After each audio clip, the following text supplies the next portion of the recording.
Samarth, Bhaarath, and in this session we will be discussing about Tribal Society Unit 1 Part B. So as you know, this course on Tribal Society for final year BA students consists of 3 categories here, Unit 1, Unit 2 and Unit 3, and we are discussing about various concepts and categories related to Tribal Society. So what is there in this session, that is in Unit B?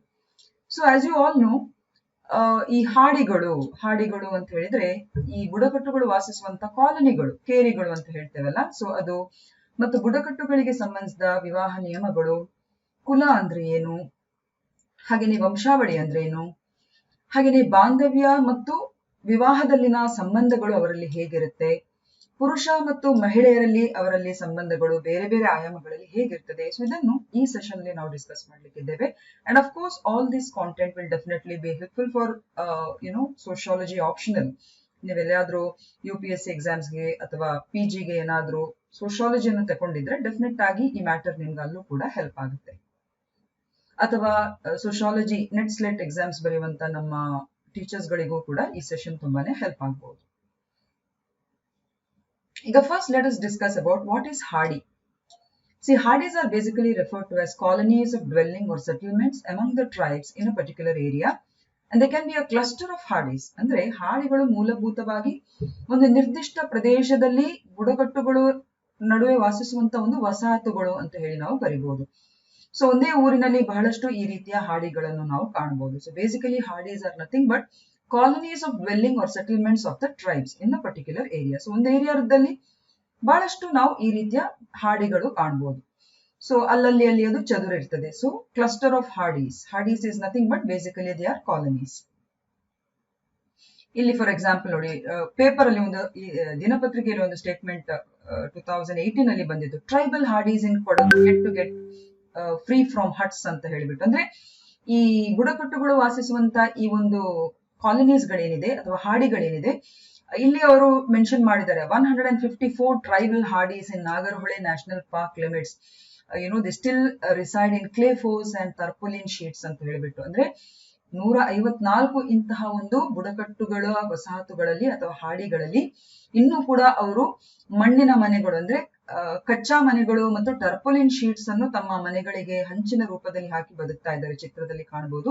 So basically ಇಲ್ಲಿ ನಿಮಗೆ mention ಮಾಡುವುದೇನು ಅಂತ ಹೇಳಿದ್ರೆ, ಹಾಡಿಗಳು ಅಂತ ಹೇಳಿದ್ರೆ ಬುಡಕಟ್ಟುಗಳು ವಾಸಿಸುವಂತ ಒಂದು ಸಮೂಹದ ಅಕೇರಿ ಅಥವಾ ಕಾಲನಿಯನ್ನು ನಾವು ಹೇಳುವಂಥದ್ದು. ಈಗ ಸೆಕೆಂಡ್ ಬರುವಂತದ್ದು rules of marriage in tribes. Different tribal populations or different tribal groups, they follow different aspects of marriage rules.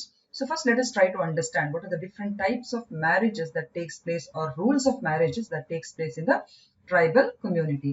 So basically, as you all know, marriage is a social institution, and marriage and family are both complementary concepts. As such, marriage is found in almost all human societies, and without marriage one cannot think of a family. Marriage, according to Beans and Hojar, it's a set of cultural patterns to sanction parenthood and to provide a stable background for the care and rearing of children.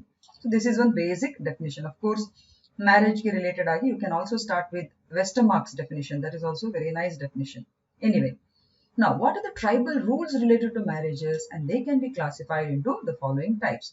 The first one is monogamy. So monogamy means in this type of marriage one man is married to one woman or one woman is married to one man. And the husband and wife may or may not be related to each other before marriage. So, ekapatni vivaha anta, ekapatnitva anta heludu kannadadalli. And most of the Indian tribes these days they practice monogamy. So, obba purusha obba mahiಳೆಯನ್ನು ಏಕಕಾಲದಲ್ಲಿ ವಿವಾಹ ಆಗುವುದನ್ನು ನಾವು ಏಕಪತ್ನಿ ವಿವಾಹ ಅಂತ ಹೇಳುವಂಥದ್ದು. ಹಾಗೂ ಹೆಚ್ಚಿನ ಬುಡಕಟ್ಟುಗಳು ಏಕಪತ್ನಿ ವಿವಾಹವನ್ನು ಈಗ ತಮ್ಮ ನಿಯಮವನ್ನಾಗಿ ಮಾರ್ಪಡಿಸಿಕೊಂಡಿದ್ದಾರೆ. So, most of the tribal communities in present India they practice monogamy. So ಇದು ಆಗ್ಲೇ ಹೇಳಿದಾಗಿ ವಿವಾಹ ಎಂಬುದು ಒಂದು ಸಾಮಾಜಿಕ ಸಂಸ್ಥೆ, ವಿವಾಹ ಮತ್ತು ಕುಟುಂಬ ಎಂಬುದು ಪೂರಕವಾಗಿರುವಂತಹ ಒಂದು ಸಂಸ್ಥೆಗಳಾಗಿವೆ. ಹಾಗೂ ಎಲ್ಲ ಮಾನವ ಸಮಾಜಗಳಲ್ಲೂ ಕೂಡ ವಿವಾಹ ಮತ್ತು ಕುಟುಂಬ ಎಂಬ ಸಂಸ್ಥೆಗಳನ್ನು ನಾವು ಕಾಣ್ತೇವೆ. ಹಾಗೆಯೇ ವಿವಾಹಕ್ಕೆ ಸಂಬಂಧಿಸಿದ ಬುಡಕಟ್ಟು ನಿಯಮಗಳನ್ನು ಈ ಕೆಳಗೆ ಪ್ರಕಾರವಾಗಿ ವರ್ಗೀಕರಿಸಬಹುದು. ಮೊದಲನೇದು ಏಕಪತ್ನಿತ್ವ. ಇಲ್ಲಿ ಒಬ್ಬ ಪುರುಷ ಒಬ್ಬ ಮಹಿಳೆಯನ್ನು ಏಕಕಾಲದಲ್ಲಿ ವಿವಾಹ ಆಗುವಂಥದ್ದು. ಹಾಗೂ ಭಾರತೀಯ ಹೆಚ್ಚಿನ ಬುಡಕಟ್ಟು ಜನಾಂಗದವರು ಈಗ ಏಕಪತ್ನಿತ್ವವನ್ನು ಪಾಲಿಸ್ತಾರೆ. ಈಗ ಎರಡನೇದು ಅವರಲ್ಲಿರುವಂತದ್ದು polygamy. The second type of marriage found in tribes is polygamy. Basically, polygamy means it's a marriage of one person with more than one person of the opposite sex. So in polygamy, you have two types, that is polygyny and polyandry. Polygyny means in this type of marriage, one man marries several women. Okay, so one man, he marries several women at a time. It could be 2, 3, 4, likewise. And the husband and wives may or may not be related to each other before marriage. Or wives may be also related among themselves. When the wives are related to each other as sisters, then it is called as sororal polygyny. And if they are not related as sisters, it is called as non-sororal polygyny. Polygyny is found among the Naga tribes, the Gonds of Madhya Pradesh, the Baigas and the Todas of Tamil Nadu. It is also found among the Lushai, Juang and the Kond tribes of the northeastern part. So polygamy anta helidre idannu bahu vivaha anta helteve. Idra explanation next slide alli ide. I hope so you get it. I hope so you have got it. Polygamy anta helidre bahu vivaha. There are two types, polygyny and polyandry. Polygyny is explained. So bahu vivaha anta helidre ಒಬ್ಬ ವ್ಯಕ್ತಿ ವಿರುದ್ಧ ಲಿಂಗದ ಒಂದಕ್ಕಿಂತ ಹೆಚ್ಚು ವ್ಯಕ್ತಿಗಳೊಂದಿಗೆ ವಿವಾಹವಾಗುವಂತ ಒಂದು ಪ್ರಕ್ರಿಯೆ. ಅದರಲ್ಲಿ ಎರಡು ಉಪಪ್ರಕಾರಗಳಿವೆ ಇನ್ ಪಾಲಿಗ್ಯಾಮಿ. ಯಾವುದೆಲ್ಲ? ಒಂದು ಬಹುಪತ್ನಿತ್ವ, ಇನ್ನೊಂದು ಬಹುಪತಿತ್ವ. ಪಾಲಿಜಿನಿ ಅಂದ್ರೆ ಬಹುಪತ್ನಿತ್ವ, ಪಾಲಿಯಾಂಡ್ರಿ ಅಂದ್ರೆ ಬಹುಪತಿತ್ವ. ಸೊ ಬಹುಪತಿತ್ವ, ಈ ಬಹುಪತ್ನಿತ್ವದಲ್ಲಿ ಒಬ್ಬ ಪುರುಷ ಹಲವಾರು ಮಹಿಳೆಯರನ್ನು ಏಕಕಾಲದಲ್ಲಿ ವಿವಾಹವಾಗ್ತಾನೆ. ಪತಿ ಪತ್ನಿಯರು ಕೆಲವು ಸಲ ಒಬ್ರಿಗೊಬ್ರು ಸಂಬಂಧನೂ ಪರಸ್ಪರ ಸಂಬಂಧ ಹೊಂದಿರಬಹುದು, ಅಥವಾ ಕೆಲವು ಸಲ ಅವರು ಬೇರೆ ಬೇರೆ ಕುಟುಂಬದಿಂದ ಬಂದವರಾಗಿರ್ತಾರೆ. ಒಂದು ವೇಳೆ ವಿವಾಹವಾಗುವಂತ ಹೆಂಡತಿಯರು ಒಬ್ರಿಗೊಬ್ರು ಸಹೋದರಿಯರಾಗಿದ್ರೆ ಅಂತ ವಿವಾಹವನ್ನು ನಾವು ಸಹೋದರಿ ಬಹುಪತ್ನಿತ್ವ ಅಂತ ಕರೆಯುವಂಥದ್ದು. ಒಂದು ವೇಳೆ ಆ ಪುರುಷನನ್ನು ವಿವಾಹ ಆಗುವ ಎಲ್ಲಾ ಮಹಿಳೆಯರು ಒಂದು ವೇಳೆ ಸಹೋದರಿಯರಲ್ಲದಿದ್ರೆ ಅಂತ ವಿವಾಹವನ್ನು ನಾವು ಸೋದರಿಯೇತರ ಬಹುಪತ್ನಿತ್ವ ಅಂತ ಹೇಳುವಂಥದ್ದು. ಓಕೆ, ನಾನ್ ಸೊರೋರಲ್ ಪಾಲಿಜನಿ ಅಥವಾ ಸೊರೋರಲ್ ಪಾಲಿಜನಿ ಅಂತ ಹೇಳುವಂಥದ್ದು. ಸೊ ಇಂತಹ ಬಹುಪತ್ನಿತ್ವವು ನಾಗಾ ಬುಡಕಟ್ಟುಗಳಾದ ಗೋಂಡ್, ನಾಗಾ ಬುಡಕಟ್ಟುಗಳು, ಗೊಂಡರು, ಬೈಗ, ತೋಡಾಗಳಲ್ಲಿ ಕೂಡ ಕಂಡುಬರ್ತದೆ. ಹಾಗೂ ಲುಷಾಯ್, ಜುವಾಂಗ್ ಮತ್ತು ಕೊಂಡರಲ್ಲೂ ಕೂಡ ಇದು ಕಂಡುಬರ್ತದೆ. ಸೊ ದಿಸ್ ಈಸ್ ಅಬೌಟ್ ಬಹು ವಿವಾಹ. ಬಹು ವಿವಾಹದ ಒಂದು ಅಂಶವಾದ ಬಹುಪತ್ನಿತ್ವ ಅಥವಾ ಪಾಲಿಜಿನಿಯ ಬಗ್ಗೆ ನಾವಿಲ್ಲಿ ಡಿಸ್ಕಸ್ ಮಾಡಿದ್ದೇವೆ. ಈಗ ಯಾಕೆ polygyny? Why polygyny is practised? So polygyny is practiced among the tribals due to several reasons. First of all, it is practiced due to the imbalance in the sex ratio where women outnumber men. And the second reason is that the practice of polygyny accords higher status and prestige to the man. This is the reason why tribal chiefs keep many wives. Thirdly, the tribals like the Lushai or the Gonds, they also practice polygyny so that the number of wives and their children will provide the husband with free and reliable labor. Now, what are the merits of polygyny? Polygyny has some following merits. That is, it facilitates better division of labor in the family. It ensures adequate sexual satisfaction of the husband. It reproduces a number of strong children born to the wives of physically strong men. So these are the basic, merits found in polygyny, which is practiced among the tribals due to the following reasons. ಈಗ ಬುಡಕಟ್ಟು ಜನಾಂಗದವರು ಪಾಲಿಜಿನಿ ಅಥವಾ ಬಹುಪತ್ನಿತ್ವವನ್ನು ಹಲವಾರು ಕಾರಣಗಳಿಂದ ಆಚರಿಸ್ತಾರೆ ಅಥವಾ ಪಾಲಿಸ್ತಾರೆ. ಯಾಕೆ? ಮೊದಲನೇದಾಗಿ ಲಿಂಗ ಅನುಪಾತದ ಅಸಮತೋಲನದಿಂದಾಗಿ ಇದನ್ನು ಅಭ್ಯಾಸ ಮಾಡ್ತಾರೆ ಅಥವಾ ಪಾಲಿಸ್ತಾರೆ. ಅಂದ್ರೆ ಮಹಿಳೆಯರು ಪುರುಷರಿಗಿಂತ ಕೆಲವು ಸಲ ಸಮೂಹದಲ್ಲಿ ಜಾಸ್ತಿ ಇದ್ರೆ. ಎರಡನೇ ಕಾರಣ ಅಂತ ಹೇಳಿದ್ರೆ ಬಹುಪತ್ನಿತ್ವ ಅಭ್ಯಾಸವು ಪುರುಷರಿಗೆ ಉನ್ನತ ಸ್ಥಾನಮಾನ ಮತ್ತು ಪ್ರತಿಷ್ಠೆಯನ್ನು ಅವರ ಸಮುದಾಯದಲ್ಲಿ ನೀಡುತ್ತದೆ. ಹಾಗೂ ಹೆಚ್ಚಿನ ಬುಡಕಟ್ಟು ಮುಖ್ಯಸ್ಥರು ಕೂಡ ಅನೇಕ ಹೆಂಡತಿಯರನ್ನು ಇಟ್ಟುಕೊಳ್ಳಲು ಇದು ಕೂಡ ಒಂದು ಕಾರಣ ಆಗಿದೆ. ಮೂರನೇದಾಗಿ ಲುಷಾಯ್ ಮತ್ತು ಗೊಂಡರಂತ ಆದಿವಾಸಿಗಳು ಬಹುಪತ್ನಿತ್ವವನ್ನು ಅಭ್ಯಾಸ ಮಾಡ್ತಾರೆ. ಇವರಿಗೆ ಪ್ರಮುಖ ಕಾರಣ ಇಲ್ಲಿ ಹೆಂಡತಿಯರು ಮತ್ತು ಮಕ್ಕಳು ಅವರ ಪತಿಯಂದಿರಿಗೆ ಉಚಿತ ಮತ್ತು ವಿಶ್ವಾಸಾರ್ಹ ಕಾರ್ಮಿಕರನ್ನು ಈ ಮೂಲಕ ಒದಗಿಸಿಕೊಡ್ತದೆ. ಸೊ ಬಹುಪತ್ನಿತ್ವ ಅಥವಾ ಪಾಲಿಜಿನಿಗೆ ಅದರದೇ ಆದ ಅನುಕೂಲತೆಗಳಿವೆ. ಒಂದು, ಕುಟುಂಬದಲ್ಲಿ ಇದು ಉತ್ತಮ ರೀತಿಯ ಶ್ರಮ ವಿಭಜನೆಯನ್ನು ಅದು ಸುಗಮಗೊಳಿಸುತ್ತದೆ. ಗಂಡನಿಗೆ ಸಾಕಷ್ಟು ಲೈಂಗಿಕ ತೃಪ್ತಿಯನ್ನು ಕೂಡ ಇದು ಖಚಿತಪಡಿಸುತ್ತದೆ. ಹಾಗೂ ಹಲವು ಮಕ್ಕಳ ಜನನಕ್ಕೂ ಕೂಡ ಇದು ಅನುವು ಮಾಡಿಕೊಡ್ತದೆ. ಇದು ಬೇಸಿಕ್ ಆಗಿ ಇದರ ಅನುಕೂಲತೆಗಳು, ಪಾಲಿಜಿನಿಯ ಅನುಕೂಲತೆಗಳು. ಪಾಲಿಜಿನಿಯಲ್ಲಿ ಎರಡು ವಿಧ ಅಥವಾ ಬಹುಪತ್ನಿತ್ವದಲ್ಲಿ ಎರಡು ವಿಧ, ಸೋದರಿ ಬಹುಪತ್ನಿತ್ವ ಅಥವಾ ಸೋದರಿಯೇತರ ಬಹುಪತ್ನಿತ್ವ. ಇದನ್ನಾಗಲೇ ನಾನು ಎಕ್ಸ್ಪ್ಲೇನ್ ಮಾಡಿದ್ದೇನೆ. ಈಗ ಈ ಬಹುಪತ್ನಿತ್ವದ ಕೆಲವೆಲ್ಲ ಡಿಮೆರಿಟ್ಸ್ ಕೂಡ ಉಂಟು, ಅನುಕೂಲತೆಗಳನ್ನು ಕೂಡ ನಾವು ಗಮನಿಸಬೇಕು. It makes the family a centre of quarrel and spoils the family peace. The status of women suffers serious setback in a polygynous family due to the presence of a number of wives. Children are not looked after properly in a polygynous family. It lacks in better understanding, fellows' feeling, sympathy, love and affection among the co-wives. It is disadvantageous from the economic point of view. It snatches away the conjugal love and psychological satisfaction from women. It causes jealousy and suspicion and family instability due to lack of proper understanding among the spouses and the offspring. So ಬಹುಪತ್ನಿತ್ವದ ಅನೇಕ ಅನಾನುಕೂಲತೆಗಳು ಕೂಡ ಇವೆ, ಹೌದಾ ಅಲ್ವಾ? So ಪ್ರತಿಯೊಂದು ಪರಿಕಲ್ಪನೆ ಅಥವಾ ಇಂತಹ ವಿವಾಹಕ್ಕೆ ಸಂಬಂಧಿಸಿದ ಪ್ರಕಾರಗಳ ಬಗ್ಗೆ ಅದರ ಅನುಕೂಲತೆ ಅನಾನುಕೂಲತೆಗಳನ್ನು ತಿಳಿಯುವುದು ಕೂಡ ಅಷ್ಟು ಇಂಪಾರ್ಟೆಂಟ್ ಆಗಿರ್ತದೆ. ಸೊ ಇದರ ಅನಾನುಕೂಲತೆಗಳು ಏನು ಅಂತ ಹೇಳಿ ಇಲ್ಲಿ ನಾವು ಡಿಸ್ಕಸ್ ಮಾಡುವ. ನ್ಯೂನತೆಗಳು ಅಥವಾ ಅನಾನುಕೂಲತೆಗಳು, ಒಂದು ಖಂಡಿತವಾಗಿ ಹಲವಾರು ಜನ ಪತ್ನಿಯರು ಅಂತ ಹೇಳಿದ್ರೆ ಒಂದು ಕಡೆ ಕುಟುಂಬದ ಶಾಂತಿಯನ್ನು ಹಾಳು ಮಾಡ್ತದೆ, ಹಾಗೂ ಆ ಕುಟುಂಬವನ್ನು ಜಗಳದ ಕೇಂದ್ರ ಬಿಂದುವನ್ನಾಗಿ ಮಾಡುತ್ತದೆ. ಹಾಗೂ ಹಲವಾರು ಪತ್ನಿಯರ ಉಪಸ್ಥಿತಿಯಿಂದಾಗಿ ಬಹುಪತ್ನಿತ್ವ ಕುಟುಂಬದಲ್ಲಿ ಮಹಿಳೆಯರ ಸ್ಥಿತಿ ಅಷ್ಟೇನೂ ಒಳ್ಳೆಯದಿರುವುದಿಲ್ಲ. ಹಾಗೂ ಬಹುಪತ್ನಿತ್ವ ಕುಟುಂಬದಲ್ಲಿ ಮಕ್ಕಳನ್ನು ಅಲ್ಲಿ ಸರಿಯಾಗಿ ನೋಡ್ಕೊಳ್ಳಿಕ್ಕೆ ಅಲ್ಲಿ ಪೂರಕವಾಗಿರುವಂತಹ ವಾತಾವರಣ ಇರುವುದಿಲ್ಲ. ಸಹಪತ್ನಿಯರಲ್ಲೂ ಕೂಡ ಉತ್ತಮ ತಿಳುವಳಿಕೆ, ಸಹಭಾವನೆ, ಸಹಾನುಭೂತಿ, ಪ್ರೀತಿ, ವಾತ್ಸಲ್ಯ ಹೆಚ್ಚಾಗಿ ಹೊಂದಿಲ್ಲದ ಕಾರಣ ಇದು ಕುಟುಂಬದ ಒಂದು ಮಕ್ಕಳ ಲಾಲನೆ ಪಾಲನೆ ಮೇಲೆ ಕೂಡ ಇದು ಪ್ರಭಾವ ಬೀರ್ತದೆ. ಆರ್ಥಿಕ ದೃಷ್ಟಿಕೋನದಿಂದ ನೋಡ್ಲಿಕ್ಕೆ ಹೋದ್ರೂ ಕೂಡ ಇಂತಹ ವಿವಾಹಗಳು ತುಂಬಾನೇ ಅನಾನುಕೂಲತೆಯನ್ನು ಕೂಡಿರುತ್ತದೆ. ಮಹಿಳೆಯರಿಂದ ದಾಂಪತ್ಯ ಪ್ರೀತಿ ಮತ್ತು ಮಾನಸಿಕ ತೃಪ್ತಿಯನ್ನು ಇದು ಕಸಿದುಕೊಳ್ಳುತ್ತದೆ. ಹಾಗೂ ಸಂಗಾತಿಗಳು ಮತ್ತು ಸಂತಾನದಲ್ಲಿ ಸರಿಯಾದ ತಿಳುವಳಿಕೆಯ ಕೊರತೆಯಿಂದಾಗಿ ಇದು ಹೆಚ್ಚಾಗಿ ಅಸೂಯೆ, ಅನುಮಾನ ಮತ್ತು ಕುಟುಂಬದ ಅಸ್ಥಿರತೆಗೆ ಇದು ಅನುವು ಮಾಡಿ ಕೊಡುವಂತಹ ಒಂದು ವಿವಾಹದ ಪ್ರಕಾರ ಅಂತ ಹೇಳ್ಬಹುದು. ಈಗ ಎರಡನೇ ವಿಧ, ಆಗ್ಲೇ ಹೇಳಿದಾಗೆ ಪಾಲಿಗ್ಯಾಮಿಯಲ್ಲಿ there are two types, polygyny and polyandry. Yes or no? So what is polyandry? ಇದಕ್ಕೆ ಬಹುಪತಿತ್ವ ಅಂತ ಹೇಳೋದು. ಪಾಲಿಯಾಂಡ್ರಿಗೆ ಕನ್ನಡದಲ್ಲಿ ಬಹುಪತಿತ್ವ ಅಂತ ಹೇಳೋದು. See, in polyandry type of marriage, one woman marries several men, and the wives and the husbands may or may not be related to each other before marriage. The husbands may be related among themselves, and if the husbands are all brothers, then this marriage is called as fraternal polyandry. If the husbands are not related to each other and share the same wife, it is called as non-fraternal polyandry. Polyandry as a form of marriage is very much restricted and is confined to a few tribal communities, mostly along the foothills of the Himalayas. The Kota, the Khasa, the Thoda, the Ladani Bota, and the Khasi, they practice this type of marriage. That is, they practice polyandrous marriage. There is evidence to establish the fact that some pre-Dravidian and Dravidian tribes also practice polyandry. So, ಬಹುಪತಿತ್ವ ಅಂದ್ರೆ ಏನು ಅಂತ ಇಲ್ಲಿ ತಿಳ್ಕೊಳ್ಳುವ. So ಇಂತಹ ಮದುವೆಯಲ್ಲಿ ಒಬ್ಬ ಮಹಿಳೆ ಹಲವಾರು ಪುರುಷರನ್ನು ಒಟ್ಟಿಗೆ ಮದುವೆ ಆಗ್ತಾಳೆ. ಹೆಂಡತಿ ಮತ್ತು ಗಂಡಂದಿರು ಮದುವೆ ಮೊದಲು ಪರಸ್ಪರ ಸಂಬಂಧ ಹೊಂದಿರಬಹುದು ಅಥವಾ ಅವರು ಸಂಬಂಧಿಕರಾಗದಿರಬಹುದು. ಒಂದು ವೇಳೆ ಒಬ್ಬ ಮಹಿಳೆಯನ್ನು ವಿವಾಹ ಆಗುವಂತ ಎಲ್ಲ ಗಂಡಂದಿರು ಕೂಡ ಸಹೋದರರಾಗಿದೆ, ಆ ಮದುವೆಯನ್ನು ನಾವು ಸೋದರ ಸಂಬಂಧಿ ಬಹುಪತಿತ್ವ ಅಥವಾ ಸೋದರ ಬಹುಪತಿತ್ವ ಅಂತ ಹೇಳುವಂಥದ್ದು. It is called as fraternal polyandry. ಒಂದು ವೇಳೆ ವಿವಾಹವಾದಂತ ಗಂಡಂದಿರು ಒಬ್ಬರಿಗೊಬ್ರು ಸಂಬಂಧ ಹೊಂದಿಲ್ಲದಿದ್ರೆ ಮತ್ತು ಒಂದೇ ಹೆಂಡತಿಯನ್ನು ಅವರು ಹಂಚಿಕೊಂಡ್ರೆ ಅಂತ ವಿವಾಹವನ್ನು ನಾವು ಸಹೋದರೇತರ ಬಹುಪತ್ನಿತ್ವ ಅಥವಾ ನಾನ್ ಫ್ರೆಟರ್ನಲ್ ಪಾಲಿಯಾಂಡ್ರಿ ಅಂತ ಹೇಳುವಂಥದ್ದು. ಇಂಥ ವಿವಾಹಗಳು ಆಗ್ಲೇ ಹೇಳಿದಾಗೆ ಕೆಲವು ಬುಡಕಟ್ಟು ಸಮುದಾಯಗಳಿಗೆ ಮಾತ್ರ ಸೀಮಿತವಾಗಿದೆ. ಹಿಮಾಲಯದ ತಪ್ಪಲಿನಲ್ಲಿ ವಾಸಿಸುವಂತ ಬುಡಕಟ್ಟುಗಳು, ಹಾಗೇನೆ ಕೋಟಾ, ಖಾಸಾ, ತೋಡಾ, ಲಡಾನಿ ಬೋಟಾ, ಖಾಸಿ ಈ ರೀತಿಯ ಮದುವೆಯನ್ನು ಅವರು ಪಾಲಿಸಿಕೊಂಡು ಬರ್ತಾರೆ. ಹಾಗೂ ಕೆಲವು ಪೂರ್ವ ದ್ರಾವಿಡ ಮತ್ತು ದ್ರಾವಿಡ ಬುಡಕಟ್ಟುಗಳು ಕೂಡ ಈ ಪಾಲಿಯಾಂಡ್ರಿ ಅಥವಾ ಬಹುಪತಿತ್ವವನ್ನು ಅಭ್ಯಾಸ ಮಾಡ್ತಾರೆ ಅಂತ ಹೇಳುವಂತ ಅಂಶವನ್ನು ಸ್ಥಾಪಿಸಲಿಕ್ಕೂ ಕೂಡ ಹಲವಾರು ಪುರಾವೆಗಳಿವೆ. ಈಗ ಪಾಲಿಯಾಂಡ್ರಿಯನ್ನು ಬಹುಪತಿತ್ವವನ್ನು why do they practice it? If there is imbalance in sex ratio, that is lesser number of females of marriageable age is another reason.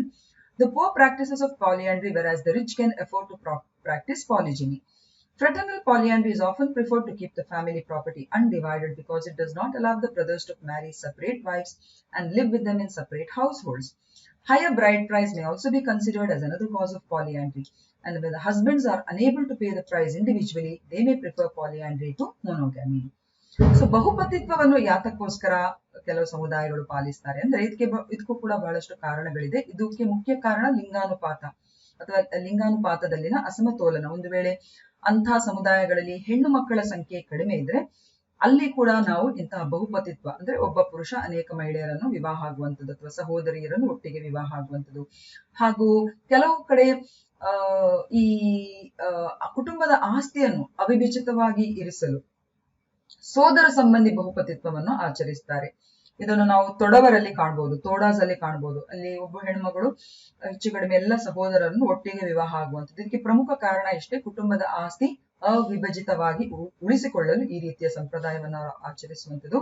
ಹಾಗೆ ಇನ್ನೂ ಕೆಲವು ಸಮುದಾಯಗಳಲ್ಲಿ ಹೆಚ್ಚಿನ ವಧು ದಕ್ಷಿಣೆಯನ್ನು ಅವರು ಕೊಡಬೇಕಾಗುತ್ತೆ. ಮದುವೆ ಆಗುವಂತ ಸಂದರ್ಭದಲ್ಲಿ ಬ್ರೈಡ್ ಪ್ರೈಸ್ ಅನ್ನು ಕೊಡಬೇಕಾಗುತ್ತೆ. ಸೊ ಅದನ್ನು ನಿವಾರಿಸಲಿಕ್ಕೆ ಅಥವಾ ಅದನ್ನು ಅವಾಯ್ಡ್ ಮಾಡಲಿಕ್ಕೆ ಈ ರೀತಿ ವಧುದಕ್ಷಿಣೆ ಬೆಲೆಯನ್ನು ಪ್ರತ್ಯೇಕವಾಗಿ ಪಾವತಿಸಲು ಅವರಿಗೆ ಬೇಡವಾದಾಗ ಅಥವಾ ಸಾಧ್ಯವಾಗದಿದ್ದಾಗ ಅವ್ರೇನ್ ಮಾಡ್ತಾರೆ, ಇಂತಹ ಒಂದು ಬಹುಪತಿತ್ವವನ್ನು ಆಚರಿಸ್ತಾರೆ.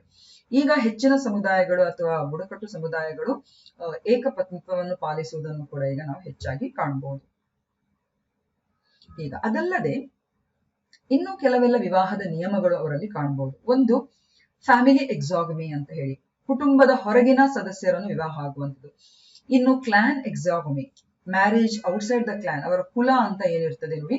ಈಗ ಒಂದು ಪರ್ಟಿಕ್ಯುಲರ್ ಬುಡಕಟ್ಟು ಸಮುದಾಯ ಅವರಿಗೆ ಅವರದೇ ಆದ ಬೇರೆ ಬೇರೆ ಕುಲಗಳಿಗೆ ಅದು ವರ್ಗೀಕರಣಗೊಳಿಸ್ತಾರೆ. ಸೊ ಆ ಕುಲದ ಹೊರಗಡೆ ಮದುವೆ ಆಗುವಂಥದ್ದು. ಇನ್ನು ಕೆಲವು ಸಮುದಾಯಗಳಲ್ಲಿ village ಎಕ್ಸಾಗಮಿ, marriage outside the village. The practice of clan exogamy is widely followed among the Indian tribes like Gond, the Baiga and the Ho, the Korwa, the Kasi, the Nagarsoon, the Munda tribe of Chota Nagpur region, etc. They practice village exogamy. Okay, so Grama ಹೊರಬಾಂಧವ್ಯ ವಿವಾಹ, ಕುಲ ಹೊರಬಾಂಧವ್ಯ ವಿವಾಹ, ಕುಟುಂಬ ಹೊರಬಾಂಧವ್ಯ ವಿವಾಹ, ಇಂತಹ ನಿಯಮಗಳನ್ನು ಕೂಡ ಕೆಲವು ಸಮುದಾಯಗಳಲ್ಲಿ ನಾವು ಕಾಣಬಹುದು. ಸೊ ಇಲ್ಲಿ ಕಾಣಬಹುದು ನೋಡಿ, ಬುಡಕಟ್ಟು ವಿವಾಹದಲ್ಲಿ ಕೆಲವೆಲ್ಲ ಇಂತಹ ವಿವಾಹ ಆದ್ಯತೆಗಳನ್ನು ಕೂಡ ಕಾಣಬಹುದು. ಅವರ ಕುಟುಂಬದ ಹೊರಗಡೆ ವಿವಾಹ ಆಗುವಂಥದ್ದು, ಅವರ ಕುಲದ ಹೊರಗಡೆ ವಿವಾಹ ಆಗುವಂಥದ್ದು, ಗ್ರಾಮದ ಹೊರಗಡೆ ವಿವಾಹ ಆಗುವಂಥದ್ದನ್ನು ಕೂಡ ನಾವು ಕಾಣಬಹುದು. ಈಗ ಇನ್ನು ಕೆಲವೆಲ್ಲ ಒಂದು ಆದ್ಯತೆ ವಿವಾಹಗಳಲ್ಲಿ very important. The tribes in India also practise some types of preferential marriages. ಆದ್ಯತೆಯ ವಿವಾಹ ಪದ್ಧತಿಗಳು, ಅದರಲ್ಲಿ ಮೊದಲನೇದು cousin marriage. So in cousin marriage there are two types, that is cross cousin marriage and parallel cousin marriage. And also we have concepts or types of marriages called as levirate or sororate. So we shall discuss them in detail. So cousin marriage. So cousin marriage, also known as consanguineous marriage, is a practice where individuals marry their cousins, typically from the same extended family or lineage. The prevalence and acceptance of cousin marriage vary among different tribal communities around the world, and it is essential to recognize that not all tribes or indigenous groups practice cousin marriage, and even within tribes, practices can differ significantly. The Gonds, the Karyas, the Arons, the Kasi, and the Kadar, they practice cousin marriage. Okay? So, ಸೋದರ ಸಂಬಂಧಿ ವಿವಾಹಗಳು, ಅದರಲ್ಲಿ ಎರಡು ರೀತಿ ಇದೆ, cross cousin ಮತ್ತು parallel cousin. So ಅದನ್ನು ನಾವಿಲ್ಲಿ discuss ಮಾಡುವ. ಭಾರತದ ಬುಡಕಟ್ಟುಗಳಲ್ಲಿ ಈ ಕೆಳಗಿನ ಪ್ರಕಾರದ ಆದ್ಯತೆ ವಿವಾಹಗಳನ್ನು ನಾವು ಕಾಣಬಹುದು. ಒಂದು, ಸೋದರ ಸಂಬಂಧಿ ವಿವಾಹ ಅಥವಾ ಕಸನ್ ಮ್ಯಾರೇಜಸ್. ಅದರಲ್ಲಿ ಎರಡು ರೀತಿ, ಕ್ರಾಸ್ ಕಸನ್ ಮ್ಯಾರೇಜ್ ಅಥವಾ ಇದಕ್ಕೆ ಅಡ್ಡ ಸೋದರ ಸಂಬಂಧಿ ವಿವಾಹ ಅಥವಾ ಸಮಾನಾಂತರ ಸೋದರ ಸಂಬಂಧಿ ವಿವಾಹ ಅಥವಾ ಪ್ಯಾರಲಲ್ ಕಸನ್ ಮ್ಯಾರೇಜ್ ಅಂತ ಹೇಳುವಂಥದ್ದು. ಅದಲ್ಲದೆ ಲೆವಿರೇಟ್ ಮತ್ತು ಸೊರೋರೇಟ್ ಅಂತ ಹೇಳುವಂತ ವಿವಾಹ ಪ್ರಕ್ರಿಯೆಗಳು ಕೂಡ ಇವೆ. So let us try to analyse each one in detail. So ಸೋದರ ಸಂಬಂಧಿ ವಿವಾಹ ಅಥವಾ ಕಸನ್ ಮ್ಯಾರೇಜಸ್ ಅಂದ್ರೆ ಏನು? ಸೊ ಸೋದರ ಸಂಬಂಧಿ ವಿವಾಹವನ್ನು ರಕ್ತ ಸಂಬಂಧಿ ವಿವಾಹ ಎಂದು ಕರೆಯುತ್ತಾರೆ. ಇದು ವ್ಯಕ್ತಿಗಳು ತಮ್ಮ ಸೋದರ ಸಂಬಂಧಿಗಳನ್ನು ವಿವಾಹ ಆಗುವಂತ ಒಂದು ಅಭ್ಯಾಸವಾಗಿದೆ, ಹಾಗೂ ಸಾಮಾನ್ಯವಾಗಿ ಅದೇ ವಿಸ್ತೃತ ಕುಟುಂಬ ಅಥವಾ ವಂಶಾವಳಿಯಿಂದ ವಿವಿಧ ಬುಡಕಟ್ಟು ಸಮುದಾಯಗಳಲ್ಲಿ ಈ ಸೋದರ ಸಂಬಂಧಿ ವಿವಾಹದ ಒಂದು ಪ್ರಕ್ರಿಯೆಯನ್ನು ನಾವು ಕಾಣಬಹುದು. ಹಾಗೂ ಹೆಚ್ಚಾಗಿ ನಮ್ಮ ಭಾರತದಲ್ಲೂ ಕೂಡ ಅಷ್ಟೇ ಗೋಂಡ್, ಕಾರಿಯಾ, ಒರಾನ್, ಖಾಸಿ, ಕದರ್ ಈ ಎಲ್ಲಾ ಸಮುದಾಯಗಳು ಸೋದರ ಸಂಬಂಧಿ ವಿವಾಹದ ಆಚರಣೆಯನ್ನು ಪಾಲಿಸಿಕೊಂಡು ಬರ್ತಾರೆ. ಈಗ as I told you, the cousin marriages can be subdivided into two types, that is cross cousin marriage and parallel cousin marriage. See, if the marriage between the mother's brother's children or father's sister's children, it is called as cross cousin marriage. Okay, the cross cousin marriage is found in different tribes in southern India, and the Gonds of Madhya Pradesh also practice cross cousin marriage and call it as doodh lautwawa or returning of the milk. This is so called because the bride price paid by the husband for his wife comes back to his own family to the marriage of his daughter with the son of his wife's brother. Marrying one's father's brother's child or mother's sister's child is called as parallel cousin marriage. The main purpose of preferential mating, according to Lévi-Strauss, is to strengthen the solidarity of the tribal group. So please remember, cross cousin marriage anta helidre basically idu ತಾಯಿದು ಅಣ್ಣ ಅಥವಾ ತಮ್ಮನ ಮಕ್ಕಳು ಅಥವಾ ತಂದೆದು ಅಕ್ಕ ಅಥವಾ ತಂಗಿಯ ಮಕ್ಕಳನ್ನು ಈ ರೀತಿಯಾಗಿ ಮದುವೆ ಆಗುವಂಥದ್ದು. That is called as cross cousin marriage. ಇಲ್ಲಿ ಇದೆ ನೋಡಿ, ಅಡ್ಡ ಅಥವಾ ಕ್ರಾಸ್ ಸೋದರ ಸಂಬಂಧಿ ವಿವಾಹ ಅಂತ ಹೇಳಿದ್ರೆ ತಾಯಿಯ ಸಹೋದರಂದಿರ್ಬೋದು ಅಥವಾ ತಂದೆಯ ಸಹೋದರಿಯ ಮಕ್ಕಳ ನಡುವಿನ ವಿವಾಹವನ್ನು ನಾವು ಕ್ರಾಸ್ ಕಸನ್ ಮ್ಯಾರೇಜ್ ಅಥವಾ ಅಡ್ಡ ಸೋದರ ಸಂಬಂಧಿ ವಿವಾಹ ಎಂದು ಕರೆಯುತ್ತೇವೆ. ದಕ್ಷಿಣ ಭಾರತದಲ್ಲಿ ಇದು ತುಂಬಾನೇ ಕಾಮನ್ ಆಗಿ ಕಂಡುಬರುವಂತಹ ವಿವಾಹ ಪ್ರಕ್ರಿಯೆಯಾಗಿದ್ದು, ಇದು ಹೆಚ್ಚಿನ ಬುಡಕಟ್ಟುಗಳಲ್ಲೂ ಕೂಡ ಕಾಣಬಹುದು. ಮಧ್ಯಪ್ರದೇಶದ ಗೊಂಡರು ಈ ಒಂದು ಪರಸ್ಪರ ಈ ರೀತಿ ಸಂಬಂಧಿ ವಿವಾಹವನ್ನ ಅಭ್ಯಾಸ ಮಾಡ್ತಾರೆ, ಕ್ರಾಸ್ ಕಸನ್ ಮ್ಯಾರೇಜ್ ಅನ್ನು. ಇದನ್ನ ಅವರು ದೂದ್ ಲೌಟಾವ ಅಂತ ಹೇಳುವಂತಹ ಪದ್ಧತಿ ಅಥವಾ ಹಾಲಿನ ಹಿಂದಿರುಗುವಿಕೆ ಅಂತ ಹೇಳಿ ಕೂಡ ಕರೀತಾರೆ. ಪತಿಯು ತನ್ನ ಹೆಂಡತಿಯ ವಿವಾಹ ಸಂದರ್ಭದಲ್ಲಿ ಪಾವತಿಸುವ ವಧುವಿನ ಬೆಲೆಯು ತನ್ನ ಹೆಂಡತಿಯ ಸಹೋದರನ ಮಗನೊಂದಿಗೆ ತನ್ನ ಮಗಳ ಮದುವೆಯ ಮೂಲಕ ಅವನ ಸ್ವಂತ ಕುಟುಂಬಕ್ಕೆ ಅದು ಹಿಂದಿರುಗುವ ಕಾರಣದಿಂದಾಗಿ ಈ ರೀತಿಯಾಗಿ ಕರೀತಾರೆ, ದೂದ್ ಲೌಟಾನ ಅಂತ ಹೇಳುವಂಥದ್ದು. ಹಾಗೇನೆ ಒಬ್ಬರ ತಂದೆಯ ಸಹೋದರನ ಮಗನನ್ನು ಅಥವಾ ತಾಯಿಯ ಸಹೋದರಿಯ ಮಗನನ್ನು ಮದುವೆಯಾಗುವುದನ್ನು ನಾವು ಸಮಾನಾಂತರ ಸೋದರ ಸಂಬಂಧಿ ವಿವಾಹ ಎಂದು ಕರೆಯುತ್ತೇವೆ. So parallel cousin marriage is where ತಂದೆದು ಅಣ್ಣ ಅಥವಾ ತಮ್ಮನ ಮಗನನ್ನು ಹಾಗೂ ತಾಯಿಯ ಸಹೋದರಿಯ ಮಗನನ್ನು ವಿವಾಹ ಆಗುವಂತದನ್ನು ಸಮಾನಾಂತರ ಸೋದರಿ ಸಂಬಂಧಿ ಮದುವೆ. ಸೊ ಈ ಪ್ರಾಕ್ಟೀಸಸ್ಗಳು ಬೇರೆ ಬೇರೆ ಬುಡಕಟ್ಟು ಸಮುದಾಯಗಳಲ್ಲಿ ನಾವು ಕಾಣುವಂಥದ್ದು. ಈಗ ವೆರಿ ಇಂಪಾರ್ಟೆಂಟ್, ಲೆವಿರೇಟ್ ಅಂದ್ರೆ ಏನು? ಇದಕ್ಕೆ sometimes it basically aims to solidify the inter-family unity. That is, for example, if a man dies, his wife is inherited by the brother of the deceased husband, and this practice of being actual or potential mate to one's husband's brother is called as levirate. The custom of levirate is found in several tribes like Santal, Ho, Saura, Bunia, Munda, etc. Marriage of the widow with the deceased husband's elder brother is called as senior levirate, but when she marries the younger brother of the dead husband, it is called as junior levirate. So levirate is a form of marriage, is useful for the tribal society. First of all, it allows widow remarriage. Secondly, it provides the widow with social security within the same family. Thirdly, it also provides social security to the offsprings of the widow, which is not possible in other type of widow remarriage. Fourthly, it strengthens the solidarity between inter-family unity. So ಇದಕ್ಕೆ ನಾವು ಲೆವಿರೇಟ್ಗೆ ಮೈದುನ ವಿವಾಹ ಅಂತ ಹೇಳ್ತೇವೆ. ಕೆಲವೊಮ್ಮೆ ಈ ಒಂದು ಯಾವಾಗ ಇಂತಹ ಒಂದು ವಿವಾಹ ಪದ್ಧತಿಗಳು ಕೆಲವು ಬುಡಕಟ್ಟುಗಳಲ್ಲಿ ನಡೀತದೆ ಅಂತ ಹೇಳಿದ್ರೆ, ಒಂದು ವೇಳೆ ಒಬ್ಬ ಪುರುಷ ಸತ್ತರೆ ಅವನ ಹೆಂಡತಿಯು ಗತಿಸಿದ ತನ್ನ ಗಂಡನ ಸಹೋದರನಿಂದ ಆನುವಂಶಿಕವಾಗಿ ವಿವಾಹವಾಗಿ ಮಕ್ಕಳನ್ನು ಪಡೆಯುವಂಥದ್ದು. ಓಕೆ, ಅಥವಾ ಒಬ್ಬರ ಗಂಡನ ಸಹೋದರನಿಗೆ ನಿಜವಾದ ಅಥವಾ ಸಂಭಾವ್ಯ ಸಂಗಾತಿಯಾಗುವಂತ ಈ ಒಂದು ಪ್ರಕ್ರಿಯೆಯನ್ನು ನಾವು ಲೆವಿರೇಟ್ ಅಂತ ಹೇಳ್ಬೋದು. ಅಥವಾ ಸಿಂಪಲ್ ಆಗಿ ಹೇಳುವುದಿದ್ರೆ, ಗತಿಸಿ ಹೋದ ಒಬ್ಬ ಗಂಡನ ಸಹೋದರನನ್ನು ವಿವಾಹವಾಗುವಂತ ಒಂದು ಪ್ರಕ್ರಿಯೆ ಏನಿದೆ, ಇದನ್ನೇ ನಾವು ಮೈದುನ ವಿವಾಹ ಅಂತ ಹೇಳುವಂಥದ್ದು. ಸೊ ಈ ಲೆವಿರೇಟ್ ಪದ್ಧತಿಯು ಅಥವಾ ಮೈದುನ ವಿವಾಹ ಪದ್ಧತಿಯು ಸಾಂತಾಲ್, ಹೋ, ಸೌರ, ಬೂನ್ಯಾ, ಮುಂಡಾ ಮುಂತಾದ ಹಲವಾರು ಬುಡಕಟ್ಟುಗಳಲ್ಲಿ ಕಂಡು ಬರ್ತದೆ. ಕೆಲವೊಮ್ಮೆ ಮೃತನ ಗಂಡನ ಹಿರಿಯ ಸಹೋದರನೊಂದಿಗೆ ವಿಧವೆ ಒಂದು ವೇಳೆ ವಿವಾಹ ಆದ್ರೆ ಅವರನ್ನು ನಾವು ಹಿರಿಯ ಮೈದುನ ವಿವಾಹ ಅಂತ ಅಥವಾ ಹಿರಿಯ ಲೆವಿರೇಟ್ ಎಂದು ಕರೆಯುತ್ತೇವೆ. ಒಂದು ವೇಳೆ ಮಹಿಳೆ ಒಬ್ಳು ಸತ್ತ ಗಂಡನ ಕಿರಿಯ ಸಹೋದರರನ್ನು ಮದುವೆ ಆದ್ರೆ ಅದನ್ನು ಜೂನಿಯರ್ ಲೆವಿರೇಟ್ ಅಥವಾ ಜೂನಿಯರ್ ಕಿರಿಯ ಮೈದುನ ವಿವಾಹ ಅಂತ ಹೇಳುವಂಥದ್ದು. ಸೊ ಮದುವೆಯ ಒಂದು ರೂಪವಾಗಿ ಈ ಲೆವಿರೇಟ್ ಎಂಬುದು ಬುಡಕಟ್ಟು ಸಮುದಾಯಕ್ಕೆ ಸಾಕಷ್ಟು, ಅದರಲ್ಲೂ ಮಹಿಳೆಯರಿಗೆ ಸಾಕಷ್ಟು ಉಪಯೋಗ ಆಗಿದೆ. ಯಾಕಂದ್ರೆ ಒಂದು ರೀತಿಯಲ್ಲಿ ಇದು ವಿಧವಾ ಪುನರ್ವಿವಾಹಕ್ಕೆ ಅವಕಾಶ ನೀಡುತ್ತದೆ. ಎರಡನೇದಾಗಿ ಇದು ವಿಧವೆಯರಿಗೆ ಒಂದೇ ಕುಟುಂಬದ ಸಾಮಾಜಿಕ ಭದ್ರತೆಯನ್ನು ಒದಗಿಸುತ್ತದೆ. ಮೂರನೇದಾಗಿ ಇದು ವಿಧವೆಯ ಸಂತತಿಗೆ ಸಾಮಾಜಿಕ ಭದ್ರತೆಯನ್ನು ಒದಗಿಸುತ್ತದೆ ಹಾಗೂ ಇತರೆ ವಿಧವಾ ಪುನರ್ವಿವಾಹದಲ್ಲಿ ಸಾಧ್ಯವಿಲ್ಲ ಇಂತಹ ಒಂದು ಸೌಲಭ್ಯಗಳು. ಹಾಗೂ ನಾಲ್ಕನೇದಾಗಿ ಇದು ಅಂತರ್ ಕುಟುಂಬದ ಐಕ್ಯತೆಯ ನಡುವಿನ ಒಗ್ಗಟ್ಟನ್ನು ಕೂಡ ಬಲಪಡಿಸಲಿಕ್ಕೆ ಇದು ಸಹಾಯ ಆಗುತ್ತೆ. ನೆಕ್ಸ್ಟ್ ಬರುವಂತದ್ದು ಸೊರೋರೇಟ್, ನಾದಿನಿ ವಿವಾಹ ಅಂತ ಹೇಳಿ. So sororate is basically a marital custom or practice in which a man upon the death of his wife marries one of his deceased wife's sister or a woman from the same social group or clan. The Gonds practice the sororate and the levirate. Key points about sororate include replacement of the deceased wife. The primary purpose of sororate is to ensure that a man is not left without a spouse even if his wife dies. By marrying one of his wife's sisters or a woman from a social group, he maintains a marital relationship and often continues to receive support and assistance in raising children. Similarly, family and clan ties. Sororate helps to strengthen the family and clan ties within the community. ಈಗ ನಾದಿನಿ ವಿವಾಹ ಅಂತ ಹೇಳುವಂಥದ್ದು, ಈ ಸೊರೋರೇಟ್ ಅಂತ ಹೇಳುವಂಥದ್ದು ಇದು ಕೂಡ ಒಂದು ವೈವಾಹಿಕ ಪದ್ಧತಿ ಅಥವಾ ಆಚರಣೆಯಾಗಿದ್ದು, ವಿವಾಹದ ಆಚರಣೆಯಾಗಿದ್ದು, ಇಲ್ಲಿ ಒಬ್ಬ ಪುರುಷನು ತನ್ನ ಹೆಂಡತಿಯ ಮರಣದ ನಂತರ ತನ್ನ ಮೃತ ಹೆಂಡತಿಯ ಸಹೋದರಿಯರಲ್ಲಿ ಒಬ್ಬರನ್ನು ಅಥವಾ ಅದೇ ಸಾಮಾಜಿಕ ಗುಂಪು ಅಥವಾ ಕುಲದ ಮಹಿಳೆಯನ್ನು ಮದುವೆಯಾಗುತ್ತಾನೆ. ಗೊಂಡರು ಈ ಸೊರೋರೇಟ್ ಮತ್ತು ಲೆವರೇಟ್ ಎರಡರನ್ನೂ ಕೂಡ ಅಭ್ಯಾಸ ಮಾಡ್ತಾರೆ ಅಥವಾ ಅದನ್ನು ಪಾಲಿಸಿಕೊಳ್ತಾರೆ. ಸೊರೋರೇಟ್ ನ ಪ್ರಮುಖ ಅಂಶಗಳು ಇಲ್ಲಿವೆ. ಮೃತ ಹೆಂಡತಿಗೆ ಒಂದು ಬದಲಿ ವ್ಯವಸ್ಥೆ, ಹೌದಾ ಅಲ್ವಾ? ಸೊರೋರೇಟ್ ನ ಪ್ರಾಥಮಿಕ ಉದ್ದೇಶ ಎಂದರೆ ಪುರುಷ ತನ್ನ ಹೆಂಡತಿ ಸತ್ತರೆ ಸಂಗಾತಿ ಇಲ್ಲದೆ ಉಳಿಯುವುದಿಲ್ಲ ಅಂತ ಹೇಳಿ ಆ ಸಮುದಾಯ ಖಚಿತಪಡಿಸಿಕೊಳ್ತದೆ. ಹಾಗೂ ತನ್ನ ಹೆಂಡತಿಯ ಸಹೋದರಿಯರಲ್ಲಿ ಒಬ್ಬರನ್ನು ಅಥವಾ ಅವಳ ಸಾಮಾಜಿಕ ಗುಂಪಿನ ಮಹಿಳೆಯನ್ನು ಮದುವೆಯಾಗುವ ಮೂಲಕ ಅವನು ವೈವಾಹಿಕ ಸಂಬಂಧವನ್ನು ನಿರ್ವಹಿಸ್ತಾನೆ ಮತ್ತು ಮಕ್ಕಳನ್ನು ಬೆಳೆಸುವಲ್ಲಿ ಬೆಂಬಲ ಮತ್ತು ಸಹಾಯವನ್ನು ಪಡೆಯುವುದನ್ನು ಕೂಡ ಅದು ಮುಂದುವರಿಸ್ತದೆ. ಹಾಗೂ ಕುಟುಂಬ ಮತ್ತು ಕುಲದ ಸಂಬಂಧಗಳು ಕೂಡ ಒಳ್ಳೆಯ ರೀತಿಯಾಗಿ ಬಲಪಡಿಸಲಿಕ್ಕೆ ಇದು ಸಹಾಯ ಆಗ್ತದೆ. ನೆಕ್ಸ್ಟ್, ಈಗ ವಿವಾಹದ ಪ್ರಕ್ರಿಯೆಗಳನ್ನು ಬುಡಕಟ್ಟುಗಳಲ್ಲಿ ಹೇಗೆ ಎಂಬುದನ್ನು ನೀವು ತಿಳ್ಕೊಂಡಿದ್ದೀರಿ. ಈಗ ನೆಕ್ಸ್ಟ್ ಒಂದು ಕಾನ್ಸೆಪ್ಟ್ ಇಲ್ಲಿ ನೀವು ನೋಡ್ಬೋದು ನೋಡಿ, ಇಲ್ಲಿ ಎಲ್ಲ ಸಿಸ್ಟಮ್ಯಾಟಿಕ್ ಆಗಿ ನಾವು ಹೋಗ್ತಾ ಇದ್ದೇವೆ. ಸೊ ಹಾಡೀಸ್ ಅಂದ್ರೆ ಏನಂತ ನಿಮ್ಗೆ ಗೊತ್ತಾಯ್ತು.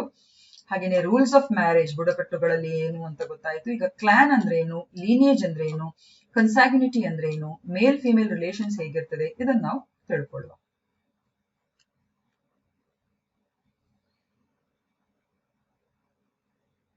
ಓಕೆ, ಸೊ ಕ್ಲಾನ್ ಅಂದ್ರೆ ಏನು, ಕನ್ನಡದಲ್ಲಿ ಕುಲ ಅಂತ ಹೇಳ್ತೇವೆ.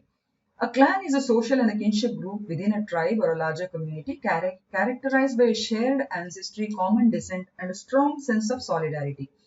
Clans are a fundamental social organization among many tribal societies and play a significant role in shaping social, economic, and political structures within these communities. Now, key characteristics of a clan in tribal context. First is they have a common ancestry. Members of a clan typically trace their lineage or ancestry back to a common ancestor or a founding figure, and this shared genealogy is a crucial aspect of clan identity. Kinship ties. Clan members are considered to be closely related by blood or descent. They often refer to each other as clan brothers or clan sisters, regardless of their specific degree or relatedness. That is why, in common parlance, especially in the tribal community, the members of each clan are not allowed to intermarry. They are considered as brothers or sisters. Solidarity and cooperation. Clans foster a strong sense of solidarity and cooperation among the members. Clan members often work together, support one another in times of need, and collectively address social, economic, and political issues. Cultural traditions. Each clan may have its own set of customs, rituals, and traditions that distinguish it from other clans within the same tribe. And these traditions contribute to the cultural richness of the tribe as a whole. ಈಗ clan ಅಂದ್ರೆ ಕನ್ನಡದಲ್ಲಿ ಕುಲ ಅಂತ ಹೇಳ್ತೇವೆ. ಕುಲವು ಎಂಬುದು ಬುಡಕಟ್ಟು ಅಥವಾ ದೊಡ್ಡ ಸಮುದಾಯದೊಳಗಿನ ಸಾಮಾಜಿಕ ಮತ್ತು ಬಂಧುತ್ವಕ್ಕೆ ಸಂಬಂಧಿಸಿದ ಒಂದು ಗುಂಪಾಗಿದೆ. ಇದರ ಹಂಚಿಕೆ ಬೇಸಿಕಲಿ ಪೂರ್ವಜರು, ಸಾಮಾನ್ಯ ವಂಶಸ್ಥರು ಮತ್ತು ಒಗ್ಗಟ್ಟಿನ ಬಲವಾದ ಪ್ರಜ್ಞೆಯಿಂದ ಇದನ್ನು ನಿರೂಪಿಸಲ್ಪಟ್ಟಿರ್ತದೆ. ಕುಲಗಳು ಅನೇಕ ಬುಡಕಟ್ಟು ಸಮಾಜಗಳಲ್ಲಿ ಮೂಲಭೂತ ಸಾಮಾಜಿಕ ಸಂಘಟನೆಯಾಗಿದ್ದು, ಈ ಸಮುದಾಯಗಳಲ್ಲಿ ಸಾಮಾಜಿಕ, ಆರ್ಥಿಕ ಮತ್ತು ರಾಜಕೀಯ ರಚನೆಗಳನ್ನು ರೂಪಿಸುವಲ್ಲಿ ಇದು ಪ್ರಮುಖ ಪಾತ್ರವನ್ನು ವಹಿಸುತ್ತದೆ. ಈ ಒಂದು ಬುಡಕಟ್ಟು ಸನ್ನಿವೇಶದಲ್ಲಿ ಕುಲಕ್ಕೆ ಅಥವಾ ಕ್ಲಾನ್ ಇರುವಂತಹ ಪ್ರಮುಖ ಲಕ್ಷಣಗಳು ಹೀಗಿವೆ. ಮೊದಲನೇದಾಗಿ, ಸಾಮಾನ್ಯ ಪೂರ್ವಜರನ್ನು ಅವರು ಹೊಂದ್ಕೊಂಡಿರ್ತಾರೆ. ಒಂದು ಕುಲದ ಸದಸ್ಯರು ಸಾಮಾನ್ಯವಾಗಿ ತಮ್ಮ ವಂಶ ಅಥವಾ ಪೂರ್ವಜರನ್ನು ಸಾಮಾನ್ಯ ಪೂರ್ವಜ ಅಥವಾ ಸ್ಥಾಪಕ ವ್ಯಕ್ತಿಗೆ ಅವರು ಸಂಬಂಧ ಇರಿಸುತ್ತಾರೆ. ಹಾಗೂ ಈ ಹಂಚಿಕೆಯು ವಂಶಾವಳಿಯ ಕುಲದ ಗುರುತಿನ ಒಂದು ನಿರ್ಣಾಯಕ ಅಂಶ ಆಗಿದೆ.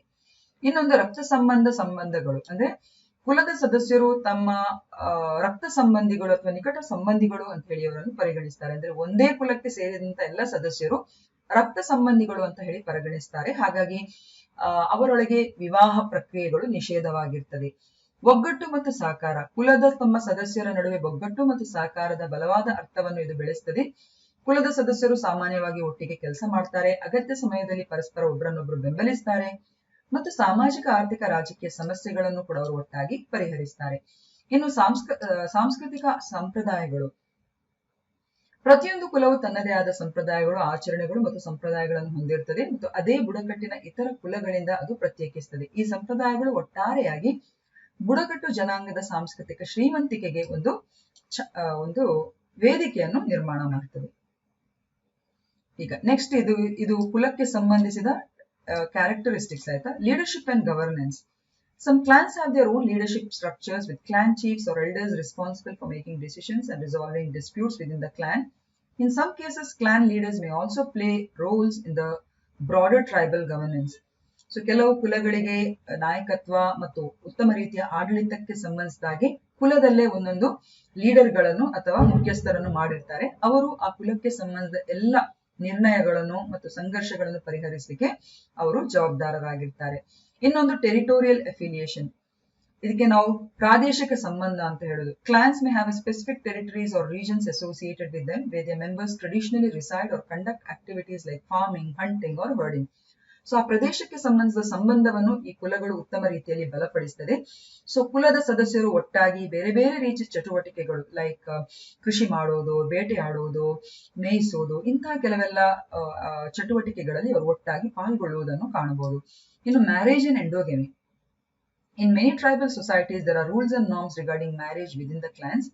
Endogamy, the practice of marrying within one's own clan, is common in some tribal communities to maintain clan identity and cohesion. ಈ ಒಂದೊಂದು ಬುಡಕಟ್ಟು ಸಮುದಾಯಗಳು ಒಂದೊಂದು ರೀತಿಯಲ್ಲಿ ತಮ್ಮ ನಿಯಮಗಳನ್ನು ಪಾಲಿಸುತ್ತದೆ. ಕೆಲವು ಸಮುದಾಯಗಳಲ್ಲಿ ಕುಲದ ಒಳಗೆ ವಿವಾಹವಾಗಲಿಕ್ಕೆ ಆದ್ಯತೆಯನ್ನು ಕೊಡ್ತಾರೆ. ಇನ್ನು ಕೆಲವು ಸಮುದಾಯ ಅಂದ್ರೆ ಬುಡಕಟ್ಟು ಸಮುದಾಯಗಳಲ್ಲಿ ಕುಲದ ಹೊರಗೆ ಮದುವೆ ಆಗ್ಲಿಕ್ಕೆ ಅವಕಾಶವನ್ನು ಕೊಡ್ತಾರೆ. So it varies from tribal communities to communities. Alliances and conflicts. Clans often form alliances with other clans to engage in conflicts with rival clans, and these alliances and conflicts can have a significant implications for the social and political dynamics within the tribe. So ಒಂದೇ ಬುಡಕಟ್ಟು ಸಮುದಾಯದ ಒಳಗಿರುವಂತಹ ಈ ಬೇರೆ ಬೇರೆ ಕುಲಗಳು ಗುಂಪು ಗುಂಪಾಗಿ ಕೆಲವು ಸಲ ಬೇರೆ ಕುಲದವರನ್ನು ಸೋಲಿಸಲಿಕ್ಕೆ ಅಥವಾ ಅವರೊಳಗೆ ಏನಾದರೂ ಒಂದು ರೀತಿಯ ಸಂಘರ್ಷವನ್ನು ಪರಿಹಾರ ಮಾಡಲಿಕ್ಕೆ ಈ ರೀತಿಯಾಗಿ ಆಯೋಜನೆಗೊಳ್ಳುತ್ತದೆ. ಐಡೆಂಟಿಟಿ ಅಂಡ್ ಪ್ರೈಡ್, ಗುರುತಿಸುವಿಕೆ ಮತ್ತು ಅದಕ್ಕೆ ಸಂಬಂಧಿಸಿದ ಅವರ ಹೆಮ್ಮೆ. So clan identity is a source of pride and a significant aspect of an individual social identity within the tribe. Clan members may carry clan name as a part of their own names. So ಈ ಕುಲಕ್ಕೆ ಸಂಬಂಧಿಸಿದ ಅವರ ಗುರುತು ಇದೆಯಲ್ಲ, ಅದು ತುಂಬಾನೇ ಹೆಚ್ಚು ಪ್ರಾಮುಖ್ಯ ಕೊಡ್ತಾರೆ ನಮ್ಮ ಈ ಬುಡಕಟ್ಟು ಸಮುದಾಯದವರು. ಮತ್ತು ಕೆಲವೆಲ್ಲ ಇಂತಹ ಕುಲಕ್ಕೆ ವಿಶಿಷ್ಟವಾದಂತಹ ಕೆಲವು ಹೆಸರುಗಳು ಕೂಡ ಇರ್ತದೆ, ಪಕ್ಷಿಗಳು ಕೂಡ ಇರ್ತದೆ, ಪೂರ್ವಜರ ಒಂದು ರೀತಿಯ ಹಿನ್ನೆಲೆ ಕೂಡ ಇರ್ತದೆ. ಸೊ ಅದನ್ನು ಅವರು ತುಂಬಾನೇ ಶಿಸ್ತು ಪಾಲನೆಯಿಂದ ಹಾಗೂ ತುಂಬಾನೇ ಅಚ್ಚುಕಟ್ಟಾಗಿ ಎಲ್ಲ ನಿಯಮಗಳನ್ನು ಅದಕ್ಕೆ ಸಂಬಂಧಿಸಿದನ್ನು ಅವರು ಪಾಲಿಸ್ತಾರೆ ಮತ್ತು ಅವರವರ ಕುಲಕ್ಕೆ ಸಂಬಂಧಿಸಿದಾಗಿ ಅವರಿಗೆ ತುಂಬಾ ಹೆಮ್ಮೆ ಕೂಡ ಇರುವಂತದ್ದು. ಸೊ ಇದರ ಎಕ್ಸ್ಪ್ಲನೇಷನ್ ಇಲ್ಲಿದೆ. So for those who are writing notes can definitely make use of it.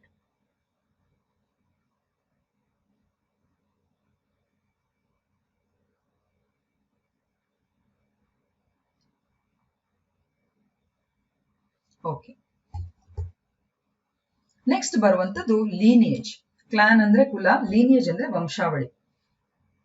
A lineage in a tribal context is a social and kinship group consisting of individuals who trace their descent through a known direct line of ancestry. Lineages are fundamental aspect of many tribal societies and are crucial for understanding the social organization and kinship structures within these communities. So ವಂಶಾವಳಿ ಅಂತ ಹೇಳಿದ್ರೆ ಈ ಒಂದು ಬುಡಕಟ್ಟು ಸಮುದಾಯದೊಳಗೆ ಬೇರೆ ಬೇರೆ ಮೂಲದಿಂದ ಅವರ ವಂಶಾವಳಿಯನ್ನು ಗುರುತಿಸಿಕೊಳ್ಳುವ ಅಥವಾ ಗುರುತಿಸಿಕೊಳ್ಳುವಂತಹ ಒಂದು ರೀತಿಯ ನಿಯಮಾವಳಿಯಾಗಿದೆ ಅಂತ ನಾವು ಹೇಳಬಹುದು. ಸೊ ತಮ್ಮ ಸಾಮಾಜಿಕ ವ್ಯವಸ್ಥೆಯಲ್ಲಿ ಅಥವಾ ಬಂಧುತ್ವಕ್ಕೆ ಸಂಬಂಧಿಸಿದಾಗೆ ಈ ವಂಶಾವಳಿ ಗುರುತಿಸಿಕೊಳ್ಳುವಂತಹ ಪ್ರಕ್ರಿಯೆ ಎಂಬುದು ಬುಡಕಟ್ಟುಗಳಲ್ಲಿ ತುಂಬಾನೇ ಪ್ರಾಮುಖ್ಯವಾಗಿರ್ತದೆ. So these are the key characteristics of a lineage in a tribal context. One is descent through a common ancestor. Lineage members share a common ancestor, typically a known and a respected figure within the community's oral history, and the ancestor is often considered as a founding member of the lineage. So ವಂಶಾವಳಿ ಅಂತ ಹೇಳಿದ್ರೆ ಪ್ರಮುಖ ಪೂರ್ವಜನ ಮುಖಾಂತರ ಆ ಒಂದು ವಂಶಾವಳಿಯನ್ನು ನಿರ್ಧಾರ ಮಾಡುವಂತಹ ಒಂದು ವ್ಯವಸ್ಥೆಯನ್ನು ಈ ಬುಡಕಟ್ಟು ಸಮುದಾಯದವರು ಹೊಂದಿರ್ತಾರೆ. ಸೊ ಒಬ್ಬ ಮೂಲ ಪುರುಷನ ಅಥವಾ ತಮ್ಮ ಕುಲಕ್ಕೆ ಸಂಬಂಧಿಸಿದ ಮೂಲ ಪುರುಷನ ಮೂಲಕ ಈ ಒಂದು ವಂಶಾವಳಿಯನ್ನು ಅವರು ಹೆಚ್ಚಾಗಿ ಗುರುತಿಸಿಕೊಂಡಿರ್ತಾರೆ. ಇನ್ನೊಂದು ಯೂನಿಲೀನಿಯನ್ ಡಿಸೆಂಟ್ ಅಂತ ಹೇಳುವಂಥದ್ದು, ಇದಕ್ಕೆ ಕನ್ನಡದಲ್ಲಿ ನಾವು ಏಕರೇಖೆಯ ವಂಶಾವಳಿ ಅಂತ ಹೇಳುವಂಥದ್ದು. Lineages are often organized along unilineal descent lines, meaning that the descent is traced either to patrilineal or matrilineal side of the family. In patrilineal lineages, the descent is traced to the father's line, while in matrilineal lineages, it is traced to the mother's line. ವಂಶಾವಳಿಯನ್ನು ಗುರುತಿಸಿಕೊಳ್ಳಿಕ್ಕೆ ಏಕರೂಪದ ಒಂದು ವಂಶಾವಳಿ ನಿಯಮಗಳಿವೆ. ಅದು ಒಂದ ತಂದೆ ಕಡೆಯಿಂದ ಪಿತೃವಂಶಾವಳಿ ಅಥವಾ ಮಾತೃವಂಶಾವಳಿ. So ತಂದೆ ಕಡೆಯಿಂದ ಈ ರೀತಿಯ ವಂಶಾವಳಿಯನ್ನು ಗುರುತಿಸಿಕೊಳ್ಳುವುದನ್ನು ನಾವು ಪಿತೃವಂಶೀಯ ವಂಶಾವಳಿ ಅಂತ ಹೇಳುವಂಥದ್ದು. ತಾಯಿಯ ಮೂಲದಿಂದ ಗುರುತಿಸಿಕೊಳ್ಳುವಂತಹ ಈ ವಂಶಾವಳಿ ರೇಖೆಯನ್ನು ನಾವು ಮಾತೃವಂಶೀಯ ವಂಶಾವಳಿ ಅಂತ ಹೇಳುವಂಥದ್ದು. So this is about, so ಒಂದಲ್ಲ ಐದರ್ ಪೆಟ್ರೋಲಿನಿಯಲ್ ಆರ್ ಮೇಟ್ರಿಲಿನಿಯಲ್ ಈ ರೀತಿಯಾಗಿ ಗುರುತಿಸಿಕೊಳ್ತಾರೆ. ಐಡೆಂಟಿಟಿ ಈಗ ನಮ್ಮ ಸಾಮಾನ್ಯ ಜಾತಿ ಪದ್ಧತಿಯಲ್ಲಿ ಹೇಗೆ ಪಿತೃವಂಶೀಯ ಮಾತೃವಂಶೀಯ ಅಂತ ಹೇಗಿದೆ, ಅದೇ ರೀತಿ ಇವರಲ್ಲೂ ಕೂಡ ಕೆಲವು ಬುಡಕಟ್ಟುಗಳು ಮಾತೃವಂಶೀಯ, ಫಾರ್ ಎಕ್ಸಾಂಪಲ್ ಕಾಸಿಗಳು ಸೊ ಅವರು ಮಾತೃವಂಶೀಯ ಲೀನಿಯೇಜ್ ಅಥವಾ ಡಿಸೆಂಟ್ ಅನ್ನು ಹೊಂದಿರ್ತಾರೆ, ವಂಶಾವಳಿ ಪದ್ಧತಿಯನ್ನು ಹೊಂದಿದ್ರೆ, ಇನ್ನು ಕೆಲವು ಬುಡಕಟ್ಟುಗಳು ಪಿತೃವಂಶೀಯ ವಂಶಾವಳಿಯನ್ನು ಹೊಂದಿರ್ತಾರೆ. Identity and affiliation. Lineage members identify themselves as a part of their specific lineage, and the affiliation is a source of identity and pride, and members often use their lineage name as a part of their own name. So ಹೆಚ್ಚಾಗಿ ಬುಡಕಟ್ಟುಗಳು ಈ ತಮ್ಮ ವಂಶಾವಳಿಗೆ ಸಂಬಂಧಿಸಿದ ಗುರುತಿಸುವಿಕೆ ಅಥವಾ ಸಂಬಂಧವನ್ನು ತುಂಬಾ ತೀಕ್ಷ್ಣವಾಗಿ ಅದನ್ನು ಅವರು ಮೈಗೂಡಿಸಿಕೊಂಡಿರ್ತಾರೆ. ಹೆಚ್ಚಾಗಿ ಅವರ ಹೆಸರುಗಳಲ್ಲೂ ಕೂಡ ಈ ವಂಶಾವಳಿಯ ಹೆಸರುಗಳ ಉಲ್ಲೇಖವನ್ನು ನಾವು ಕಾಣಬಹುದು. ಇನ್ನು rights and obligations. Lineage members carry certain rights and obligations, and these can include access to land, resources, and ancestral territories, as well as responsibilities related to group ceremonies, rituals, and governance. ಅಂದ್ರೆ ಬುಡಕಟ್ಟು ಸಮುದಾಯದವರು ತಮ್ಮ ವಂಶಾವಳಿಯ ಈ ಒಂದು ಸದಸ್ಯತ್ವಕ್ಕೆ ಅನುಗುಣವಾಗಿ ಕೆಲವೆಲ್ಲ ಒಂದು ರೀತಿಯ ಅವರಿಗೆ ಹಕ್ಕು ಬಾಧ್ಯತೆಗಳು ಇರ್ತವೆ. ಈಗ ಫಾರ್ ಎಕ್ಸಾಂಪಲ್, ಖಾಸಿ ಮಹಿಳೆಯರಲ್ಲಿ, ಖಾಸಿ ಬುಡಕಟ್ಟು ಸಮುದಾಯದಲ್ಲಿ ಹೆಣ್ಣು ಮಕ್ಕಳಿಗೆ ಆಸ್ತಿಯ ಉತ್ತರಾಧಿಕಾರ ಎಲ್ಲ ಹೋಗುವಂಥದ್ದು. ಅರ್ಥ ಆಯ್ತಲ್ಲ? ಸೊ ಪ್ರತಿಯೊಂದು ಬುಡಕಟ್ಟುಗಳು ಅದು ಪಿತೃವಂಶೀಯ ಮತ್ತು ಮಾತೃವಂಶೀಯ ಆಧಾರದ ಮೇಲೆ ಆ ಬುಡಕಟ್ಟುಗಳ ಸದಸ್ಯರಿಗೆ ಅವರದೇ ಆದ ಹಕ್ಕು ಮತ್ತು ಬಾಧ್ಯತೆಗಳು ಅಲ್ಲಿ ಇರುವಂತದ್ದು. ಅದು ಬೇರೆ ಬೇರೆ ಸಂಪ್ರದಾಯಗಳಲ್ಲಿರ್ಬೋದು, ಬೇರೆ ಬೇರೆ ಪದ್ಧತಿಗಳಲ್ಲಿರ್ಬೋದು, ಆಸ್ತಿಯ ಉತ್ತರಾಧಿಕಾರತ್ವ ಇರ್ಬೋದು. ಸೊ ಇದರಲ್ಲಿ ಅವರಿಗೆ ಹಕ್ಕು ಬಾಧ್ಯತೆಗಳು ತಮ್ಮ ವಂಶಾವಳಿಯ ಆಧಾರದ ಮೇಲೆ ಇರುವಂತದ್ದು. So the same points are here in Kannada.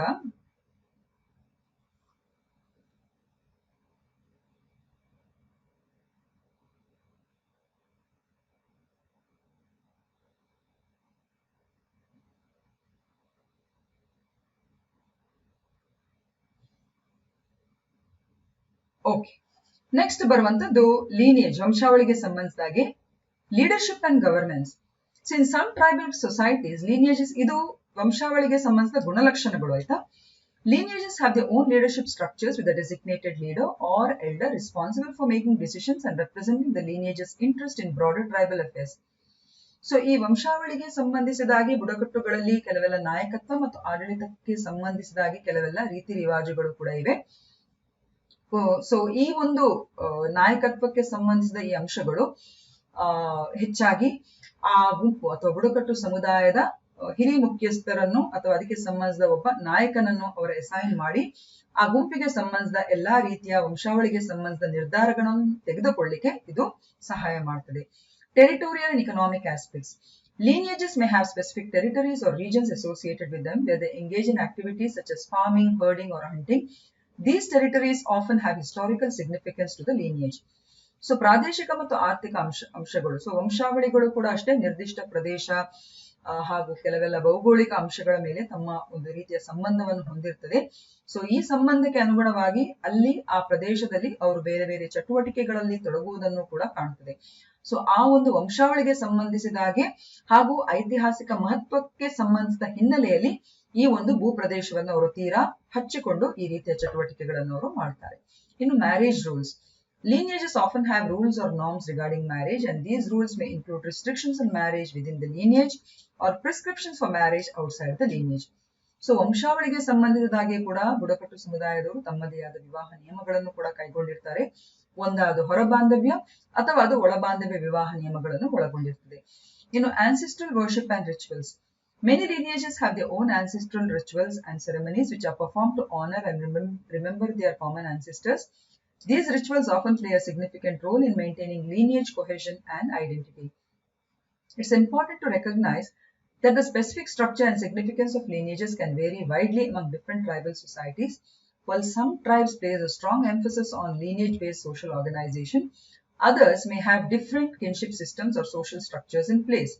Lineages are just one of the many ways in which tribal communities organize themselves socially and culturally. So ಅವರಲ್ಲಿ ಪೂರ್ವಜರ ಒಂದು ರೀತಿಯ ಆರಾಧನೆ ಮತ್ತು ಪದ್ಧತಿಗಳನ್ನು ಕೂಡ ಕಾಣಬಹುದು. ಸೊ ಈ ವಂಶಾವಳಿಯ ಆಧಾರದಲ್ಲಿ, ಈಗ ಮಾತ್ರ ವಂಶಾವಳಿ ಅಂತ ಹೇಳಿದ್ರೆ ತಾಯಿ ಕಡೆಯ ಈ ಪೂರ್ವಜರನ್ನು ಆರಾಧನೆ ಮಾಡುವಂತ ಕ್ರಮದಲ್ಲಿ ಅವರು ಹೆಚ್ಚು ಭಾಗಿಯಾಗಿರ್ತಾರೆ.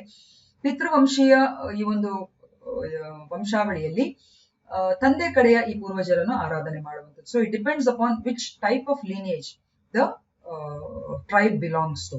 ಹಾಗೂ ಪ್ರತಿಯೊಂದು ಬುಡಕಟ್ಟುಗಳಲ್ಲೂ ಕೂಡ ಈ ರೀತಿಯ ಪದ್ಧತಿಗಳು, ವಂಶಾವಳಿಗೆ ಸಂಬಂಧಿಸಿದ ಪದ್ಧತಿಗಳು, ರೀತಿ ರಿವಾಜುಗಳು, ಆರಾಧನಾ ಕ್ರಮಗಳು ಬೇರೆ ಬೇರೆಯಾಗಿರ್ತದೆ.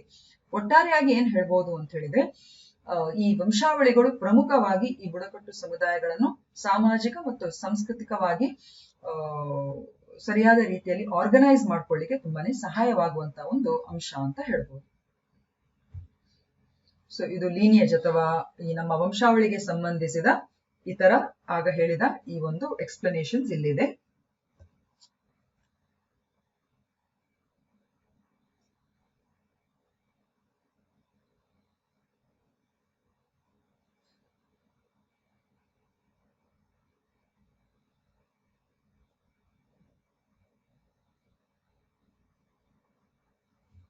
ಓಕೆ, ನೆಕ್ಸ್ಟ್ ಬರುವಂತದ್ದು ಕನ್ಸಾಗ್ಯುನಿಟಿ ಅಂತ ಹೇಳಿ. So consanguinity refers to the relationship based on blood or shared biological descent. In other words, it pertains to kinship ties between individuals who are related by birth, such as parents, children, siblings, and close relatives. Consanguinity ಅಂತ ಹೇಳಿದ್ರೆ ರಕ್ತ ಸಂಬಂಧಿ. So ರಕ್ತ ಸಂಬಂಧಿ ಎಂಬುದು basically ಒಡ ಹುಟ್ಟಿದವರು, ಹೆತ್ತವರು. ಸೊ ಯಾರಿಗೆಲ್ಲ ನಮ್ಗೆ ರಕ್ತ ಸಂಬಂಧ ಇದೆ ಅವರು ನಮ್ಮ ರಕ್ತ ಸಂಬಂಧಿಗಳಾಗಿರ್ತಾರೆ. ಓಕೆ, ಸೊ ಟ್ರೈಬಲ್ ಕಾಂಟೆಕ್ಸ್ಟ್ ಅಲ್ಲಿ ರಕ್ತ ಸಂಬಂಧಿಗಳ ಅಂಶ ಹೇಗಿರ್ತದೆ? So in tribal communities, the consanguinity plays a central role in defining family structures and social relationships.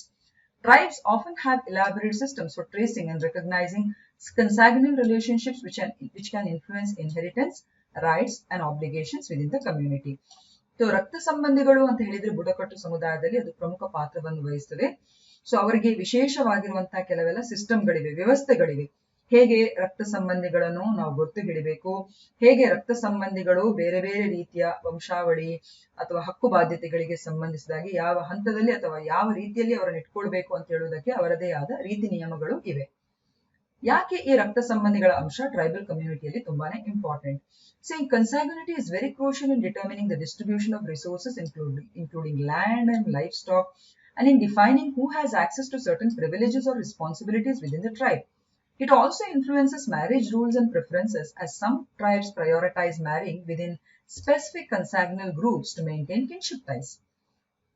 So, ಈ ರಕ್ತ ಸಂಬಂಧಿಗಳಿಗೆ ಸಂಬಂಧಿಸಿದ ಈ ಅಂಶ ಪರಿಕಲ್ಪನೆ ಇದೆಯಲ್ಲ, ಬುಡಕಟ್ಟುಗಳಲ್ಲಿ ತುಂಬಾನೇ ಇಂಪಾರ್ಟೆಂಟ್ ಆಗಿರುವಂತಹ ಕಾನ್ಸೆಪ್ಟ್. ಯಾಕೆ ಅಂತ ಹೇಳಿದ್ರೆ ಅವರ ಭೂಮಿ ಇರ್ಬೋದು, ಜಾನುವಾರುಗಳಿರ್ಬೋದು ಅಥವಾ ಅವರಲ್ಲಿರುವಂತಹ ಸಂಪನ್ಮೂಲಗಳು ಯಾರಿಗೆ ಹೇಗೆ ಹಂಚಿಕೆ ಆಗ್ಬೇಕು, ಅದಕ್ಕೆ ಸಂಬಂಧಿಸಿದ ಹಕ್ಕು ಬಾಧ್ಯತೆಗಳು ಯಾರ್ಯಾರಿಗೆ ಹೋಗಬೇಕು, ಹಾಗೂ ವಿವಾಹದ ನಿಯಮಗಳನ್ನು ಕೂಡ ಯಾವ ರೀತಿಯಾಗಿ ನಾವು ರಕ್ತ ಸಂಬಂಧಿಗಳೊಳಗೆ ಕೈಗೊಳ್ಳಬಹುದು ಅಂತ ಹೇಳುವಂತಹ ಕೆಲವೆಲ್ಲ ಅಂಶಗಳನ್ನು ಈ ಒಂದು ರಕ್ತ ಸಂಬಂಧಿಗೆ ಸಂಬಂಧಿತ ಪರಿಕಲ್ಪನೆ ಇದು ಒಳ್ಳೆ ರೀತಿಯಾಗಿ ಡಿಫೈನ್ ಮಾಡ್ತದೆ.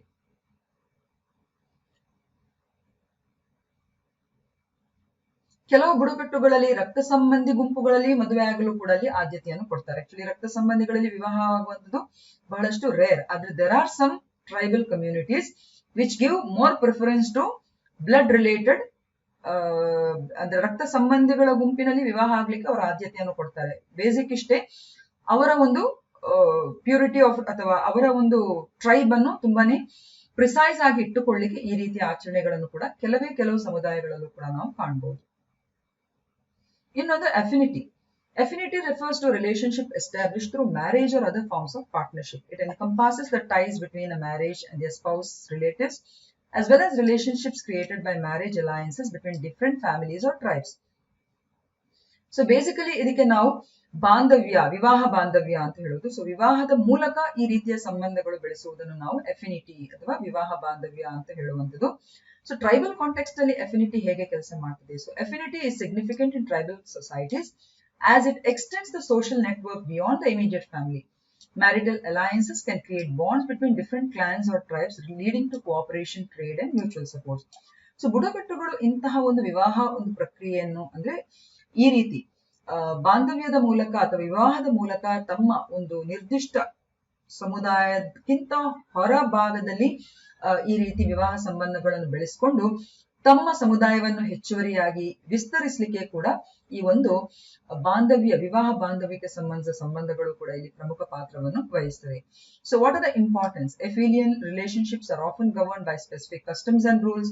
Marrying someone from other tribe, for example, can be a means of forging alliance or resolving conflicts. Affinity also affects inheritance and responsibilities, as individuals may have obligations to their spouse's kin. So ಕೆಲವು ಕಡೆ ಬುಡಕಟ್ಟುಗಳು ತಮ್ಮ ಸಮುದಾಯದಿಂದ ಹೊರಗೆ ಕೂಡ ಈ ರೀತಿಯ ವಿವಾಹ ಪ್ರಸ್ತಾವಗಳನ್ನು ಅಥವಾ ವಿವಾಹ ಸಂಬಂಧಗಳನ್ನು ಮಾಡ್ಕೊಳ್ತಾರೆ. ಯಾಕೆ ಅಂತ ಹೇಳಿದ್ರೆ ಸಂಘರ್ಷ ನಿರತವಾಗಿರುವಂತಹ ಎರಡು ಬೇರೆ ಬೇರೆ ಬುಡಕಟ್ಟು ಸಮುದಾಯಗಳಿಗೆ ಇಂತಹ ವಿವಾಹಗಳು ಒಂದು ರೀತಿ ಪರಿಹಾರವನ್ನು ಒದಗಿಸ್ತದೆ. ಹಾಗೂ ತಮ್ಮ ಒಂದು ರೀತಿಯ ಸಮುದಾಯವನ್ನು ಇನ್ನೂ ಹೆಚ್ಚುವರಿಯಾಗಿ ಸಂಖ್ಯಾತ್ಮಕವಾಗಿ ವಿಸ್ತರಿಸಲಿಕ್ಕೂ ಕೂಡ ಇಂತಹ ಒಂದು ವಿವಾಹ ಸಂಬಂಧಗಳು ಈ ರೀತಿಯಾಗಿ ಸಹಾಯ ಮಾಡ್ತದೆ.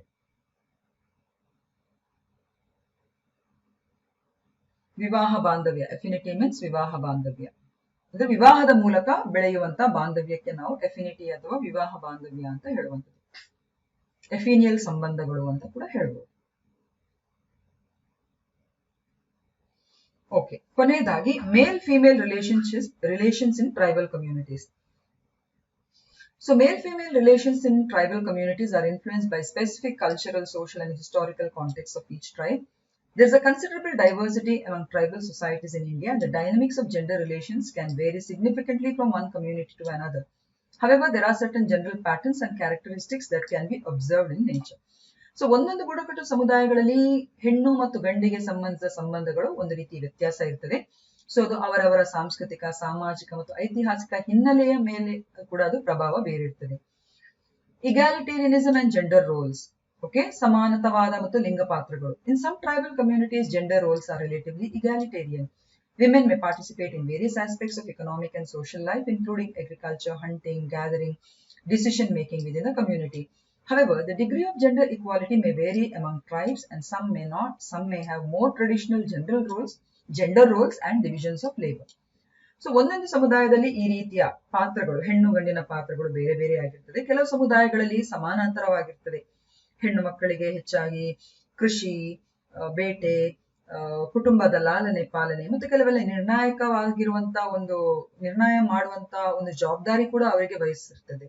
ಆದ್ರೆ ಕೆಲವರಲ್ಲಿ ಅದು ಕಾಣದೇ ಇರಬಹುದು, ಕೆಲವು ಸಮುದಾಯಗಳಲ್ಲಿ. ಸೊ ಒಂದೊಂದು ಸಮುದಾಯಗಳಿಂದ ಇದು ಭಿನ್ನ ಭಿನ್ನವಾಗಿರ್ತದೆ. ಬಟ್ ಈ ರೀತಿಯ ಲಿಂಗ ಪಾತ್ರಗಳು ಪ್ರತಿಯೊಂದು ಬುಡಕಟ್ಟುಗಳಲ್ಲೂ ಕೂಡ ನಾವು ಕಾಣಬಹುದು. ಕಮ್ಯುನಿಟಿ ಡಿಸಿಷನ್ ಮೇಕಿಂಗ್ ಅಂತ ಹೇಳುವಂಥದ್ದು, ಅಥವಾ ಸಮುದಾಯ ನಿರ್ಧಾರ ಕೈಗೊಳ್ಳುವಿಕೆ. See, many tribal communities have traditional councils or village assemblies where both men and women can participate in decision making process. Women often have a voice in matters related to community's welfare. So ಪ್ರತಿಯೊಂದು ಬುಡಕಟ್ಟು ಕೂಡ ತಮ್ಮದೇ ಆದ ಕೆಲವೆಲ್ಲ ಒಂದು ರೀತಿಯ ಸಭೆಗಳನ್ನು ಅಥವಾ ಒಂದು ಮಂಡಳಿಗಳನ್ನು ಹೊಂದಿರ್ತದೆ, ಸಾಂಪ್ರದಾಯಿಕ ಮಂಡಳಿಗಳನ್ನು. ಸೊ ಇಲ್ಲಿ ಹೆಚ್ಚುವರಿಯಾಗಿ ಮಹಿಳೆಯರು ಕೂಡ ಪಾಲ್ಗೊಂಡು ಹೆಚ್ಚಾಗಿ ತಮ್ಮ ಒಂದು ರೀತಿಯ ನಿರ್ಧಾರ, ಅನಿಸಿಕೆಗಳನ್ನು ಕೂಡ ವ್ಯಕ್ತಪಡಿಸುವಂತ ಸ್ವಾತಂತ್ರ್ಯವನ್ನು ಕೂಡ ಇಲ್ಲಿ ಹೊಂದಿದ್ದಾರೆ ಅಂತ ಹೇಳ್ಬೋದು.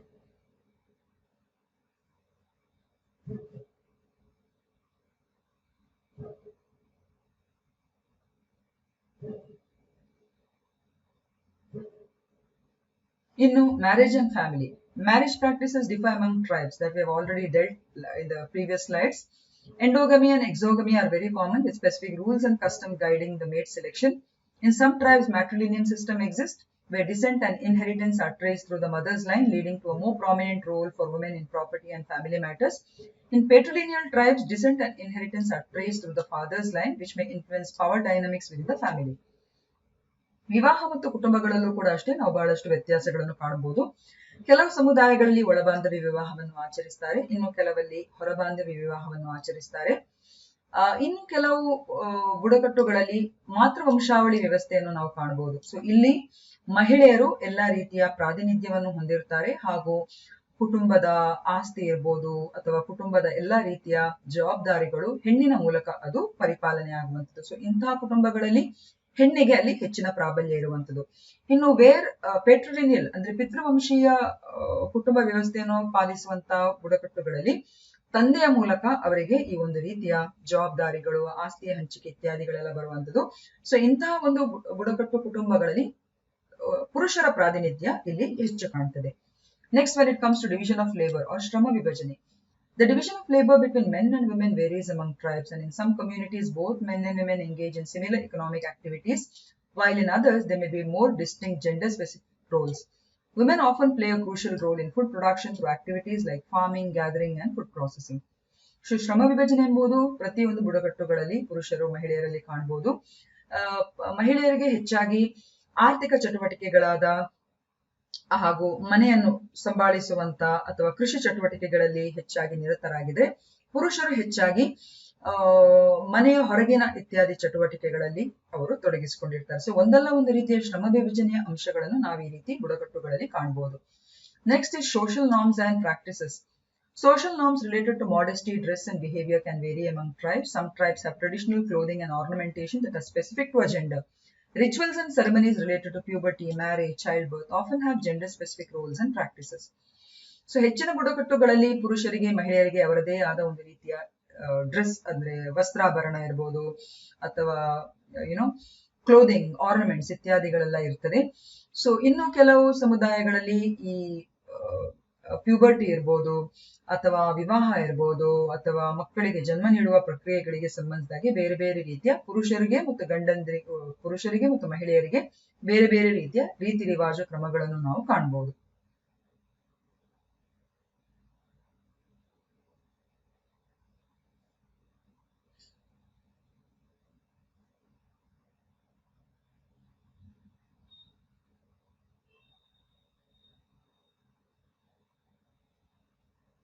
Okay.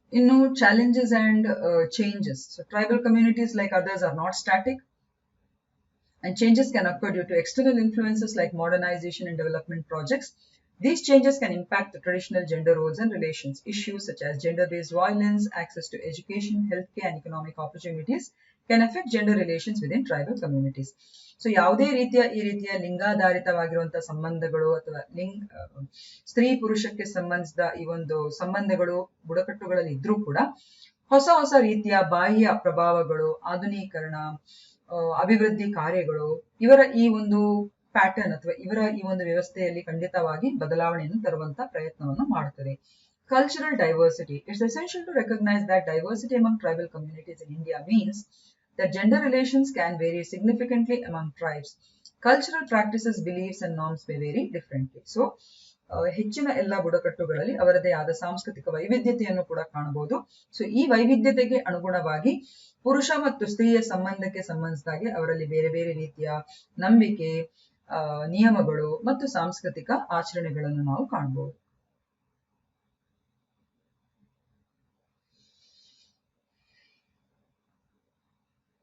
ಇದು ಈ ಒಂದು ಸೆಷನ್ಗೆ ರಿಲೇಟೆಡ್ ಆಗಿರುವಂತಹ ಕ್ವೆಶ್ಚನ್. ಸೊ ಹೆಚ್ಚಾಗಿ ನಮ್ಮ ಮ್ಯಾಂಗ್ಳೂರ್ ಯೂನಿವರ್ಸಿಟಿ ಅಡಿಯಲ್ಲಿ ಬರುವಂತಹ ಈ ಸೆಮಿಸ್ಟರ್ ಪರೀಕ್ಷೆಗೆ 2, 5 ಮತ್ತು 15 ಮಾರ್ಕ್ನ ಪ್ರಶ್ನೆಗಳನ್ನು ಇಲ್ಲಿ ಕಾಣಬಹುದು. So define hadi. ಹಾಡಿಯನ್ನು ವ್ಯಾಖ್ಯಾನಿಸಿ. What is a clan with reference to tribal community. ಬುಡಕಟ್ಟು ಸಮುದಾಯಕ್ಕೆ ಸಂಬಂಧಿಸಿದಾಗಿ ಕುಲ ಎಂದರೇನು. Write a short note on the lineages practice by the tribal community. ಬುಡಕಟ್ಟು ಸಮುದಾಯಗಳಲ್ಲಿ ವಂಶಾವಳಿಗೆ ಸಂಬಂಧಿಸಿದ ನಿಯಮಗಳ ಬಗ್ಗೆ ಒಂದು ಕಿರು ಟಿಪ್ಪಣಿಯನ್ನು ಬರೆಯಿರಿ. ಇದು 5 ಮಾರ್ಕ್ಸ್. ಬುಡಕಟ್ಟು ಸಮುದಾಯಗಳಿಗೆ ಸಂಬಂಧಿಸಿದಾಗೆ ವಂಶಾವಳಿಗೆ ಸಂಬಂಧಿಸಿದಾಗೆ ಕಿರು ಟಿಪ್ಪಣಿಯನ್ನು ಬರೆಯಿರಿ. Next, explain in brief the mail female relations in tribal community. ಬುಡಕಟ್ಟು ಸಮುದಾಯಗಳಲ್ಲಿ ಸ್ತ್ರೀ ಪುರುಷ ಸಂಬಂಧವನ್ನು ವಿವರಿಸಿ. ಬುಡಕಟ್ಟು ಸಮುದಾಯಗಳಿಗೆ ಸಂಬಂಧಿಸಿದ ಸ್ತ್ರೀ ಪುರುಷ ಸಂಬಂಧವನ್ನು ವಿವರಿಸಿ. 5 ಮಾರ್ಕಿಗೆ. ಇನ್ನೊಂದು, explain in detail the various rules of marriages involve in the tribal community. ಇದು 15 ಮಾರ್ಕಿಗೆ ಕೇಳಬಹುದು. ಸೊ ಎಲ್ಲವನ್ನು ನೀವು ಬರಿಬೇಕಾಗುತ್ತೆ. ಹೊರ ಬಾಂಧವ್ಯ, ಒಳ ಬಾಂಧವ್ಯ ಹಾಗೂ ಬಹುಪತ್ನಿತ್ವ, ಬಹು ವಿವಾಹ, ಏಕಪತ್ನಿ ವಿವಾಹ, ಸೊ ಅದನ್ನೆಲ್ಲ ಇಲ್ಲಿ ಉಲ್ಲೇಖ ಮಾಡಬೇಕಾಗುತ್ತೆ. ಸೊ ಕನ್ನಡದಲ್ಲಿ ಅಂತ ಹೇಳಿದ್ರೆ, ಬುಡಕಟ್ಟು ಸಮುದಾಯಗಳಲ್ಲಿ ವಿವಾಹಕ್ಕೆ ಸಂಬಂಧಿಸಿದ ಬೇರೆ ಬೇರೆ ನಿಯಮಗಳನ್ನು ವಿಶ್ಲೇಷಿಸಿರಿ ಅಥವಾ ವಿವರಿಸಿರಿ. Next, explain the terms affinity and consanguinity. ರಕ್ತ ಸಂಬಂಧಿ ಮತ್ತು ವಿವಾಹ ಬಾಂಧವ್ಯ ಎಂಬ ಪರಿಕಲ್ಪನೆಯನ್ನು ವಿವರಿಸಿ. Describe the characteristics of a clan. ಬುಡಕಟ್ಟುಗಳ ಕುಲದ ಗುಣಲಕ್ಷಣಗಳನ್ನು ವಿವರಿಸಿ. Next, describe the characteristics of lineages in tribal community. ಬುಡಕಟ್ಟು ಸಮುದಾಯಗಳಲ್ಲಿ ವಂಶಾವಳಿಗೆ ಸಂಬಂಧಿಸಿದ ಗುಣಲಕ್ಷಣಗಳನ್ನು ವಿವರಿಸಿ. Next, mention the 2 types of lineages practised in the tribal community. ಬುಡಕಟ್ಟು ಸಮುದಾಯಗಳಲ್ಲಿ ವಂಶಾವಳಿಯ 2 ವಿಧಗಳನ್ನು ತಿಳಿಸಿ. ಸೊ ಇದಿಷ್ಟು ಇವತ್ತಿನ ಪ್ರಶ್ನೆಗಳು ಸ್ಟೂಡೆಂಟ್ಸ್. ಹೋಪ್ ಸೊ ನಿಮಗೆ ಸೆಷನ್ ಇಷ್ಟ ಆಯಿತು ಅಂತ ಅನ್ಕೊಂಡಿದ್ದೇನೆ. Of course, if you like the video, kindly share and subscribe. Thank you.